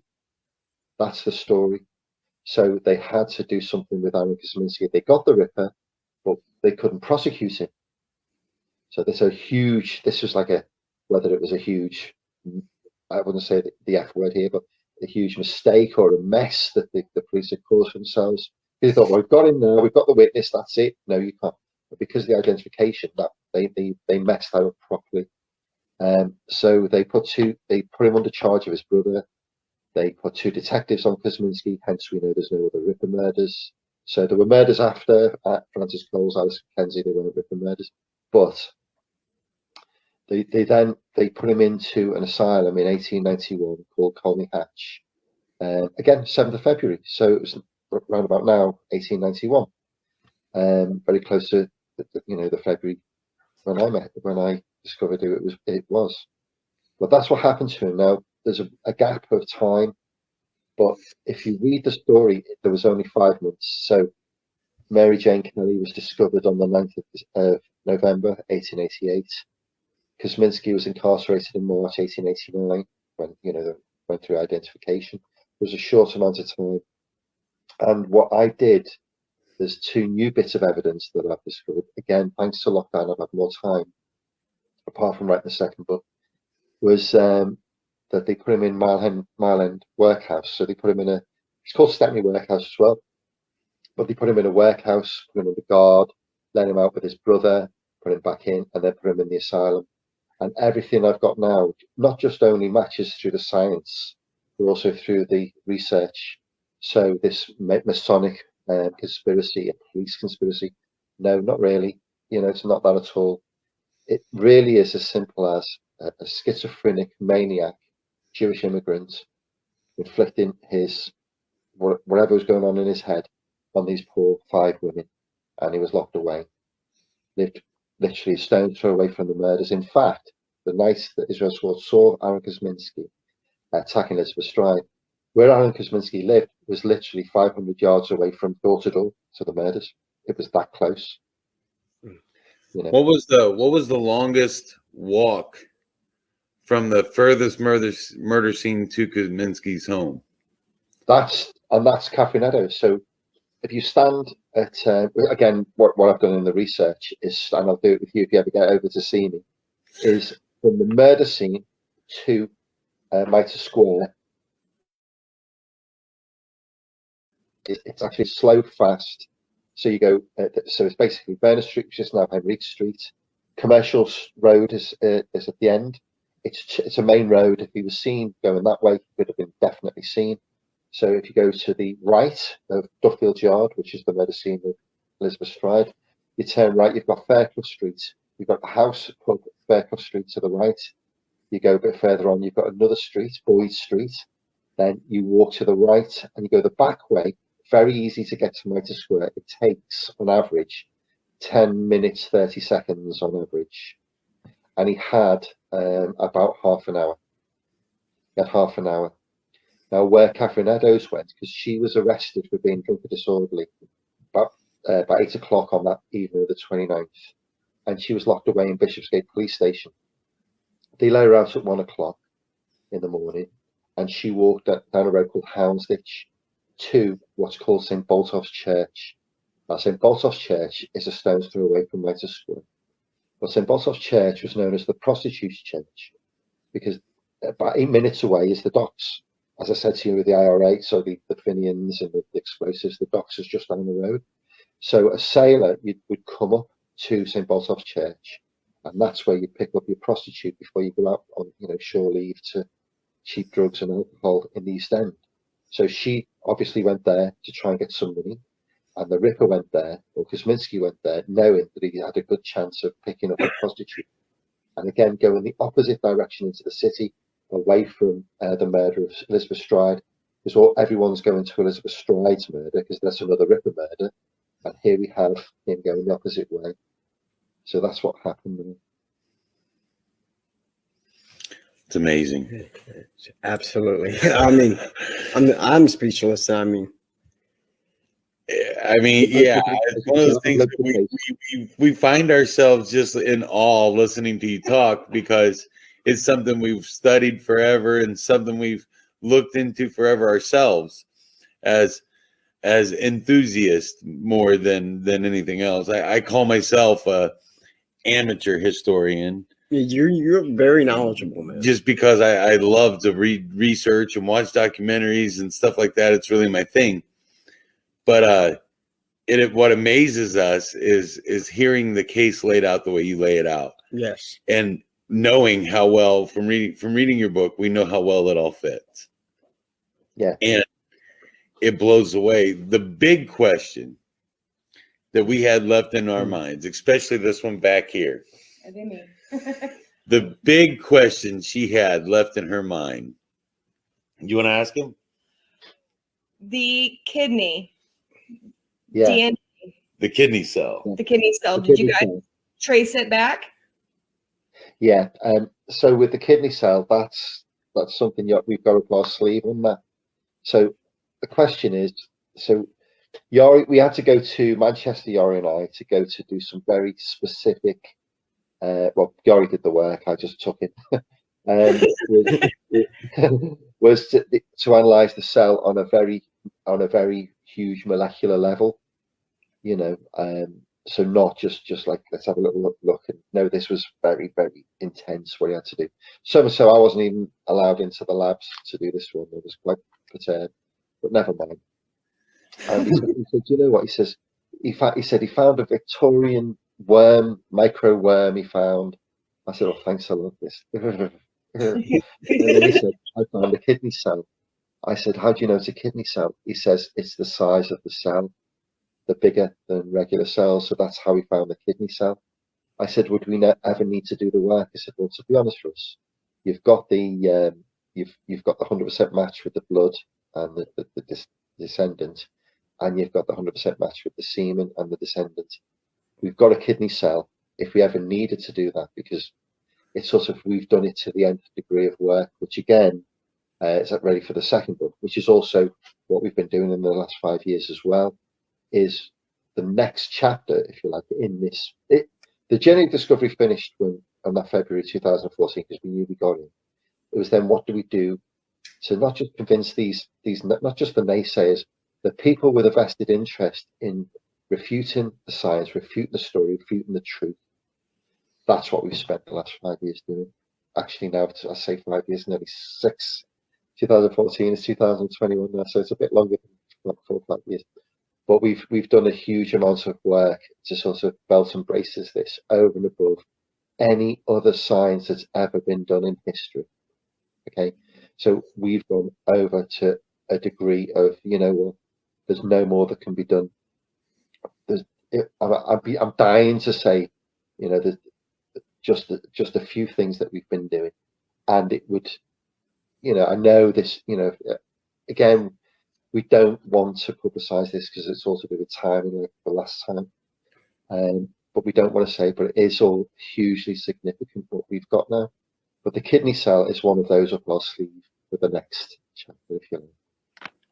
But it's a kidney cell, so he took a kidney. What's a kidney cell doing on there? You know. So. Well, I mean, if he did take her kidney out, and he did, yeah. And taking her kidney out and leaving a cell on the, and I've often thought this too. I've often said, ever since I started reading your book, I've often wondered in my mind, he kills her, he's got to get back home. Yeah. Does he take this shawl with him, not only to leave it as a marker and a sign for the cops, say, this is when I'm going to do my next killing, but does he wipe his knife off and his hands off on the shawl? No, that was a piece of Catherine Eddowes' apron.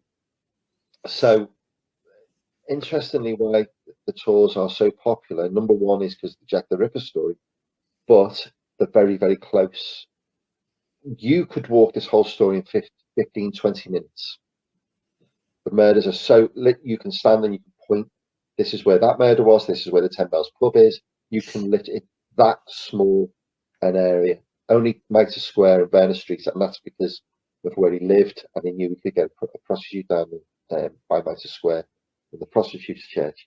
But yeah, so the significance of the direction that he went in, and I've got a little gift for you. More? I can't handle more. So on here, there was a guy called Forster who drew the murder scene of Mitre Square at the time. Now, if you ever come to London, the actual original is in the museum behind the London Hospital. So there's the Mitre Square. There's upside down.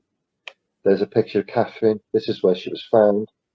But what he had two directions the Ripper would have made his escape, and they were drawn. So I don't know if you can see that. So they drew the two escape routes. Yep. Because they did find a piece of bloodied apron on the floor of a hallway with the in chalk, the Jews of the men are not be blamed for nothing. Yep. But so we knew the direction, so we was going east What's not commonly known, which is what I'm just about to tell you, is Osborne Street, which is at the other end of Brick Lane, which is where Polly Nichols was last seen alive by her friend Emily Holland on the night she was murdered. There's a stone trough, like a bath to you, like you get some water. Right. In the front hall, you see the prostitutes washing themselves in the morning. That had blood in it. A police officer found fresh blood, sort of blood in the trough. So he knew that he went from Mitre Square to Gulton Street, which is where that graffito was, to Osborne Street. So it's sort of like a line to the direction he was going. And then all you have to do with that line is go for another 2 minutes, and that's directly to Kosminski's front door. Wow. That is crazy, man. Yeah. God. Yeah. I've said it before and I'll say it again. In my mind, this case is closed. After reading your book, after talking to you today, in my mind, this case is closed. I mean, this is so overwhelming and so compelling. The evidence, I mean, it's there. It says. Yes. Wow. Yeah, I know. Yeah. We'll all just fall Well, out. thank you. We're done. It's what most people, I think, in the UK, what most people don't understand about us Americans is we've always had an interest in the macabre. If you go all the way back to the time of Jack, you had P.T. Barnum Yes. and those guys creating these huge circuses and stuff, and the freak shows, and they The traveled freak shows. around, and everybody went to them. And so this story of Jack the Ripper from the UK for us, it's like a part of our culture here. It's as much a part of us as it is you guys over there. We love to hear it. We love to watch it. And no joke, some of the most viewed documentaries on YouTube are documentaries about Jack the Ripper. Absolutely. Yeah. Well, there was So, and I don't think it's just the U.S. I think it's pretty much worldwide that everybody knows this story, and to finally hear the conclusion of it to us is just so amazing. It just blows us away. Yeah. Well, thank you. You know, again, I have written the second book through lockdown. In there takes it to another level. So what I've given you is what's the story, but the next chapter is, you know, again, you will hate me for not telling you. No. You know what I'll do is when we finish, I'll tell you, because I'm dying to I tell want to someone. know when are you publishing the next book? Okay, so we would have done it this year. We're in the middle of negotiations, TV companies and stuff. So I'm all under contract. I can't really say. We've got 2 very major book deals. One place not too popular in the world right now, and another in France. So it looks like, again, with this catastrophe that we've all had to go through for the last year, it may be this year, maybe next year. Well, as soon as it comes out, we're buying a copy. Absolutely. Yeah. And It'll be on my shelf. Yes. you know, and I love the way you say how compelling it is, especially over here, how we take an interest, because, and I know it has nothing to do with it. And you're just talking about documentaries and stuff. And I believe it was H.H. Holmes' great grandson try to prove that he thought his great grandfather was Jack the Ripper. And I absolutely love that you were able to go, you know what? No, dude, this is what I got. I'm going to show you what it is. Dude, You want to see the email from him? He sent to me. He sent me an email. He's like, you know, can I borrow the shawl to do some work? I said, listen, you're wasting your time. To say H.H. Holmes with Jack the Ripper is a bigger reach to say that there's aliens in Pluto that come and eat here and pretend to be human beings. You know? It's like H.H. Holmes, fascinating story. And I know that there's a film with great actor Leonardo DiCaprio. Thought he's bought the rights to do a film. Right. Fascinating. Do you know what, that guy in himself, the story? But again, he wasn't Jack the Ripper. Right. You know, he did. Mudgett's his name. He did send me an email saying, could I pick your brains? And I said, you know what, mate, I'm not wasting my time. And another thing about the book is I love that you actually went into and did a little did talk some about the other theories out there. One of my Yeah. favorite theories was the whole, Queen Victoria being involved and her Right. son Yes. and Yeah, her doctor. The doctor, yes. Yeah, and I've always really do. to me that was always a stretch.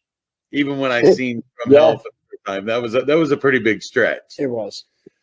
Yeah. But That's the most common question I get. Was it the prince? No. no. No. And no, I never once thought that he would have been the murderer, the prince, but He After I read- he was, Prince Albert Victor was wrapped up in a lot of scandal. Mhm.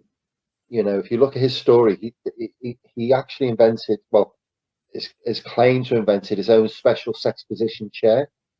Not sex position as an exposition, but a sexual position chair that he actually, when he was in France. There is again in From Hell. There's one scene where it says Cleveland Street, just one. Now Cleveland Street, there was a scandal in the late 19th century. That was a gay brothel, and I think that's where I wouldn't even say that one of our notable authors was caught there, but he was. There's meant to have been links there. Again, guys, what it is look at the facts, go and do the research yourself. That's the only way you can do something so significant in the story. Is you can't just pick up a book, take someone's word for it. You have to do the work. And again, it took me, I don't know, 14, 15 years to do it all. it's amazing. Yeah. I gotta wonder though, what did he do with the body parts after I've been told this. uterus? Like, what did he do with them? Now I've taken some paranormal groups round with me. I've had the Home Office with me, the Ministry of Justice with me, coroners with me. I've had everybody with me. But these paranormal people told me things that only I know. And one of them said when he took skin or he took the body parts, we know that in the From Hell letter, which I've got a copy of, if you want to see it, that's the one where it was sent with the kidney, that he ate half the kidney.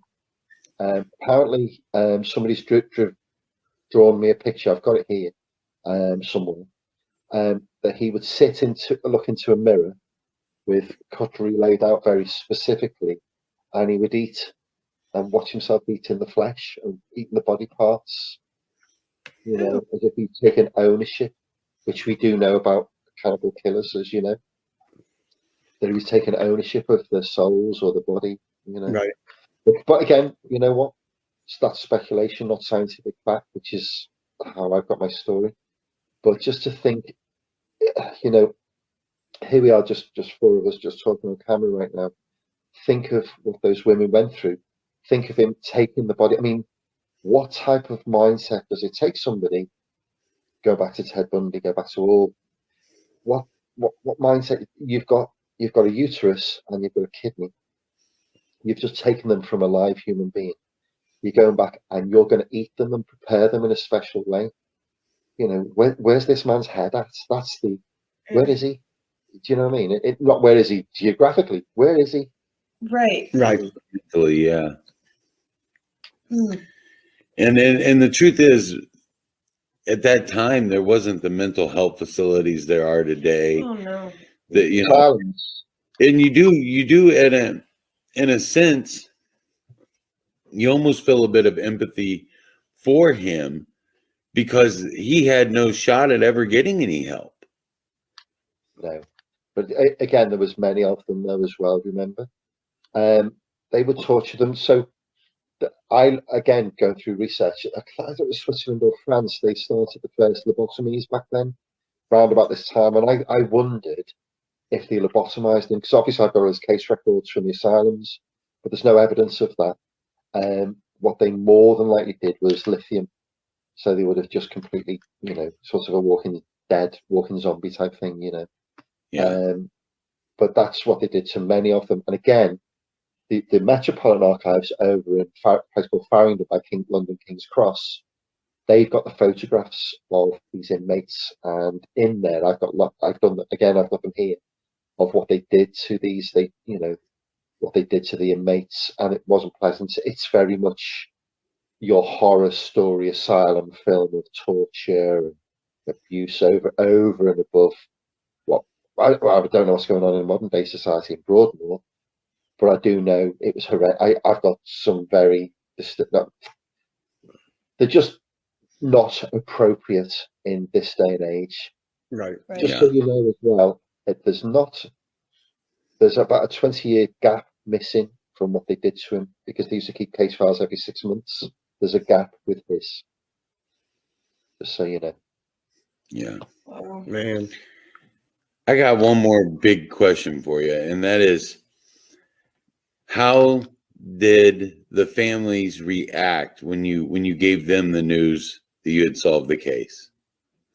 So this is a big one for me. So when I knew I'd got it, which is the February, the female descendants of Catherine Eddowes, I called and I went to see her, and she was the first one, and I told her, you know what, we've got him, we've nailed it, we've got the proof now, and she held me so tight. In fact, there's a picture of us in the book, Karen and I. It was there when I told her, and she held me so tight, and we were nearly in tears of thank you. That the hard to describe. Just Yeah. Thank you. You know, it was yeah, and that was mainly it with Karen. Her and I are quite close. There's another descendant. In fact, there's a few. With me, you said something before, and it keeps pulling me back in. It did keep pulling me back in. So I lived in St Albans for a couple of years, quite recently, and would you believe I live around the corner from one of her descendants? I only found her on social media, and again, when I went to go and try to go and see her because of something we did a year and a half ago, she died. So I'm not saying everyone comes across me dies, but she died. I'm in touch with her brother. But this is a lot later on. We only had a connection with Karen because she was first to the link with us. With Polly Nichols' descendants, they got a little bit of short, and they helped mudge it on the H.H. Holmes documentary. Didn't get anywhere with it though, because there's no semen on the bit that they've got. They're very supportive. They're very good friends of mine. If you don't know, Polly Nichols, the first murder victim, a lot of her descendants are police officers. So that was a good one. Wow. And obviously Karen, the descendants of Catherine, she worked with the police as well. So it's interesting that they've taken that pathway, you know, through, you know, again, there's descendants in Wolverhampton who I see, and again, I unveiled a plaque over in the UK. I don't know, in the US, is someone famous would have a blue plaque saying the name and when they lived in that property. Well, I unveiled the one for Catherine Eddowes in tribute to her. And I met a lot of the family there, you know, and they're all, you know, again, full of praise. It's lovely to be recognised for what I've done, rather than be criticised by people who just don't want the truth to be told. So the discipline I've learned since 2014 was just ignore the haters, because it's just not even worth going there, because they just don't matter, not really. We see that a lot in the paranormal field, because for every piece of evidence that you put out there, there's going to be 20 people that are going to refute it, just because they don't believe or they don't want you to have the right answer. Yeah. And unfortunately, that is true. But sorry, I promised a friend of mine I'd put our banner up, and I forgot all about it until just now. Well, it's too interesting. Who cares about banners? Yeah, who cares about banners? This is the greatest thing ever. Right, dude. I mean, you have your stories, and there's everything, especially, you know, starting this podcast. I mean, I knew we would do some pretty cool, maybe celebrities, you know, whatever. But this, I mean, I myself am a huge serial killer person. I mean, we got a show coming up for my birthday where I'm just going to talk about ones, you know, American serial killers. But I mean, you're talking The man. the biggest serial killer out there, and a case that has been for so many years just not closed. And this, And I want to express to everyone too, the big thing is, you know, when it comes to Jack the Ripper, you can go on YouTube, you can watch all of those documentaries. And I have, trust me. that's Yeah, right. trust me. None of them have definitive proof. No, None of them. Not one. Until I read this book. I know. When Until Sam- I read your story, that's when I said this guy nailed it. Yeah. He's got the proof. he came to me and he said, I did a Google search and Yeah, that's literally how I came across he your said, I name. found this guy named Russell Edwards and I ordered his book and I do a lot of the reading and then I pass it on to the guys. I normally like screen it first. And he's like, this book's coming in. You need to read it. He names the Ripper. And I'm like, really? This is what I've got to do? Okay. Fine. And you can ask him. I read your book in 2 days. I could not put it down. I was like, oh, I need to know. I need to know the next chapter. I need to know the next page. I need to know everything about this. and Yeah. and you came to me and you're like, dude, I got this guy named Russell Edwards and he can name Jack the Ripper. I'm like, what? He goes, can we land? You know, put him on the show. And I'm like, yes. And you're like, why are you asking me? Just do it, man. You know, do yes. I mean, Yeah, Crystal and I aren't normally the host. We do the research and history and things like that for him, for Scott, and for Jeremy York, and they're normally our host. And so when we do a show, it's normally because one of these guys are ill or they just have another obligation at the time and can't do it. Yeah, but when we said we're doing Russell Edwards, and after I read the book, I was like, guess what, guys? I'm on the Yes. screen.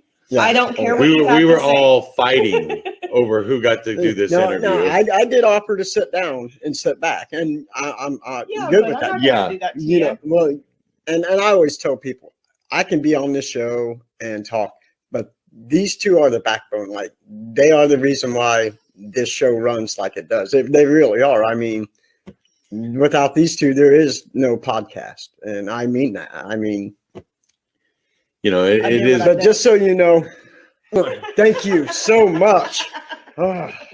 Yeah, Russell, everybody asked me where all my hair went, and I tell them I had 3 teenage daughters. So Yeah. I literally ripped it out by the handfuls. Yeah. Yeah. But That's I what people do, can't express enough how grateful we are for all of your hard work, Russell. Yes. Honored we are to even Yeah. have you on this show. This little show. This is a little show prepared to so many other podcasts out there, and for you to come and be on our show, I am absolutely flabbergasted and floored and honored. Yes, and we want to thank you for accepting our invite and everything. But I wanted to personally thank you for writing this book and for all your hard work. In reading it, I realized, doing research ourselves, her and I, we realized how many years and how many This wasn't an overnight quick, oh, hey, You I know know, who it is. how many times a door was slammed shut and you kept persevering and found an open door over here. So we understand all the hard work that you had to put up to accomplish this.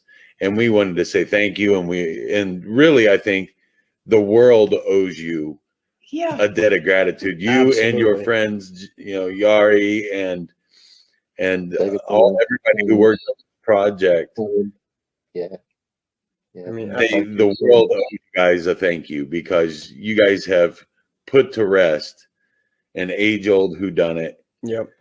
Even though, you know, like you said, the police knew, but they never could definitively prove in a court of law. Yeah. Yeah. So even though they knew, you were the one that brought it out to the world, and we want to thank you for that. Absolutely amazing. Thank you so much. Thank you. It really is amazing for us. I mean, you keep seeing us smile and put our heads down and cover our mouths. It's literally because we have been in anticipation of this interview since I talked to you in October. Yeah. So it's one of those things where we already had people scheduled as guests, and we were like, I got to keep waiting.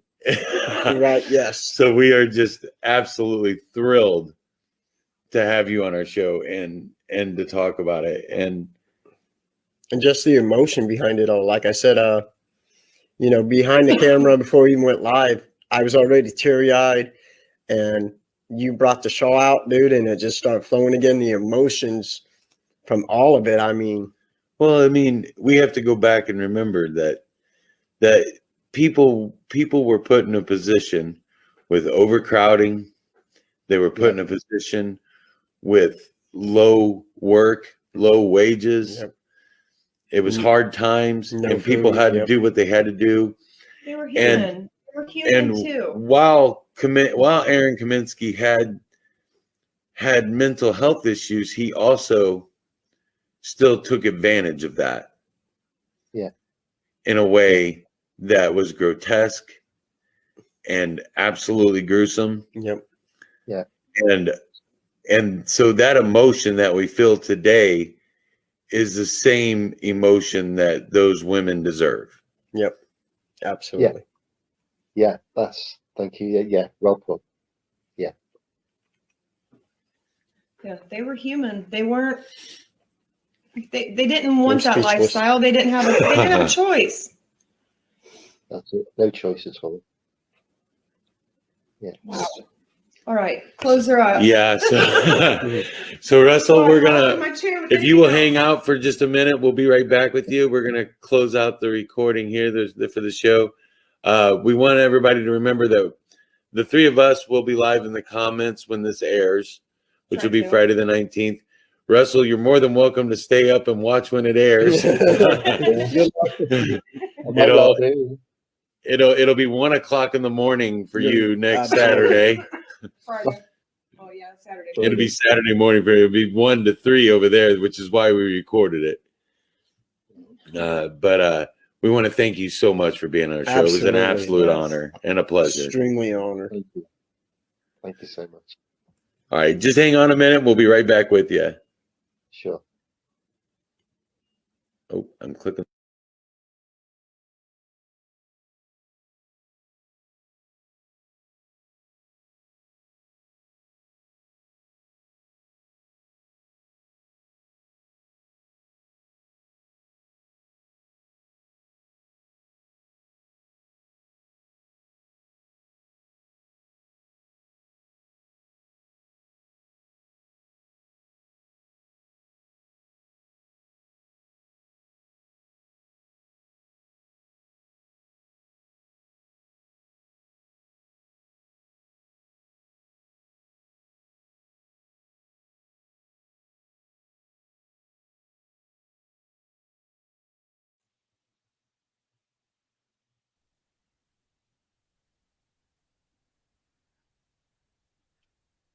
Well. That was one hell of an interview.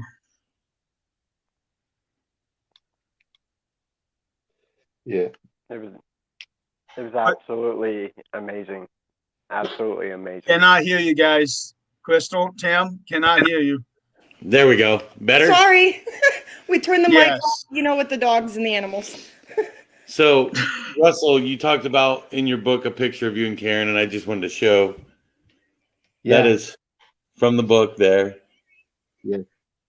So, Yeah. I wanted to show that. Yeah. Oh, But I'm so glad that you all were able to watch with us. Yeah. Thank you all for sharing out the show. It's important, I think. I think it's important that we share this story, that more people become, are made aware of it. And I once again, I'm speechless. Russell, is there anything you would like to tell our viewers, Russell? I know, give you a chance to say whatever you wanted, brother. Just watch this space. Don't believe the lots of stuff that's very negative about me. There's lots of people got a vested interest to say this is not real. Well, it is. we do have another part. We have a part 2 to this. That's taken it yet another 5 years, and I can't wait to reveal that as well. Will you be back with Thanks us for having me. when you can reveal Yeah. that? Will you come back with us? Absolutely, Awesome. yeah. Thank We you are so very much looking forward to that. Absolutely. So much. Yeah. There is one thing that I have noticed when I was reading up on the story, and I apologize if you guys have already covered it, but one thing that I noticed about Kosminski is that he was taken away in 1891, right? Yeah. And Well, I he was noticed first arrested in '89. What's March of 80. He was first arrested in March of '89, and then moved from one place to another place in '91. Okay. Because I had noticed at the very last of the murders, the ones that suspected to be his was in early 91.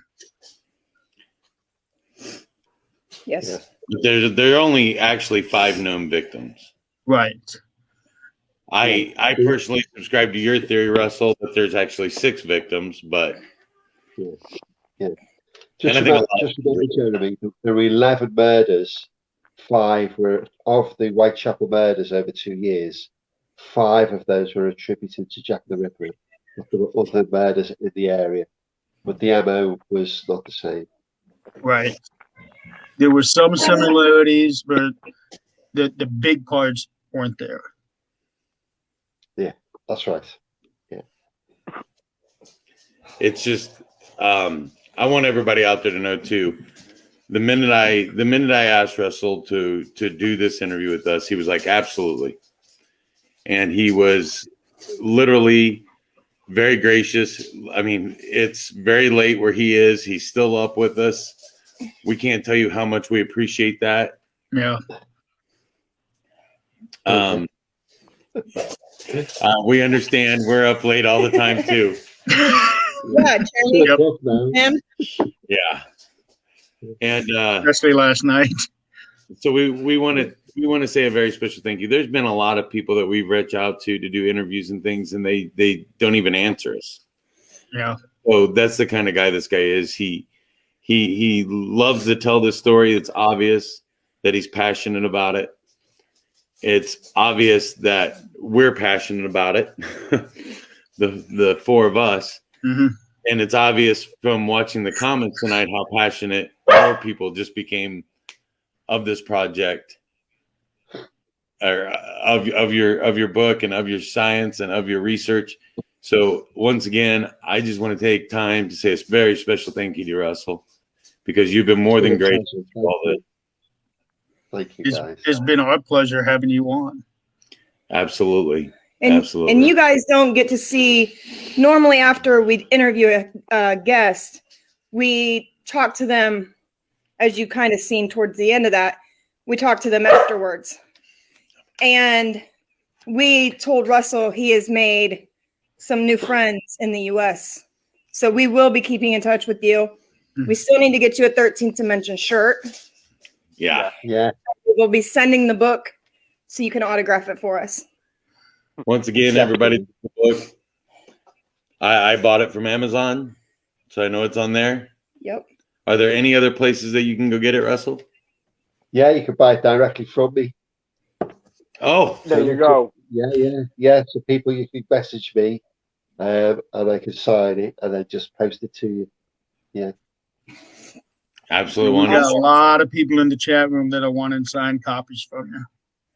So what I used to do is I used to park the car by the final murder scene, which is always by the square, and it's always packed. I fill the boot full of books, and I used to have queues literally of people standing, literally at the back of the boot of my car, which is where I started as a kid, selling teddy bears, Yeah, you can go buy it directly from me. Yeah. Stephen, the shawl is normally kept in a bank vault. Is that correct? Yeah. He just happened to have it last Saturday. The horseshoe came back in effect for us Yes. last Saturday. So Yeah, we borrowed Russell's horseshoe when we did this interview. Yes. And we can't tell you how much we appreciate you taking so much time and so much effort to make this show as Yeah. special as it was, Thank you, and guys. and to share this with our viewers, because I'll tell you now, all these viewers that you've seen in the comments tonight, new and old, they're some of the most loyal viewers you will ever see, Hmm. most loyal people you will ever meet. And when they say wow, they mean wow. And that's where we're all sitting at today is wow. Thank you for showing such an interest in my little story. not quite so little, but yeah. No, I have a feeling it doesn't get any bigger than Jack the Ripper. It really doesn't. I have a feling that in the future you're going to be asked to get that shell out a lot more.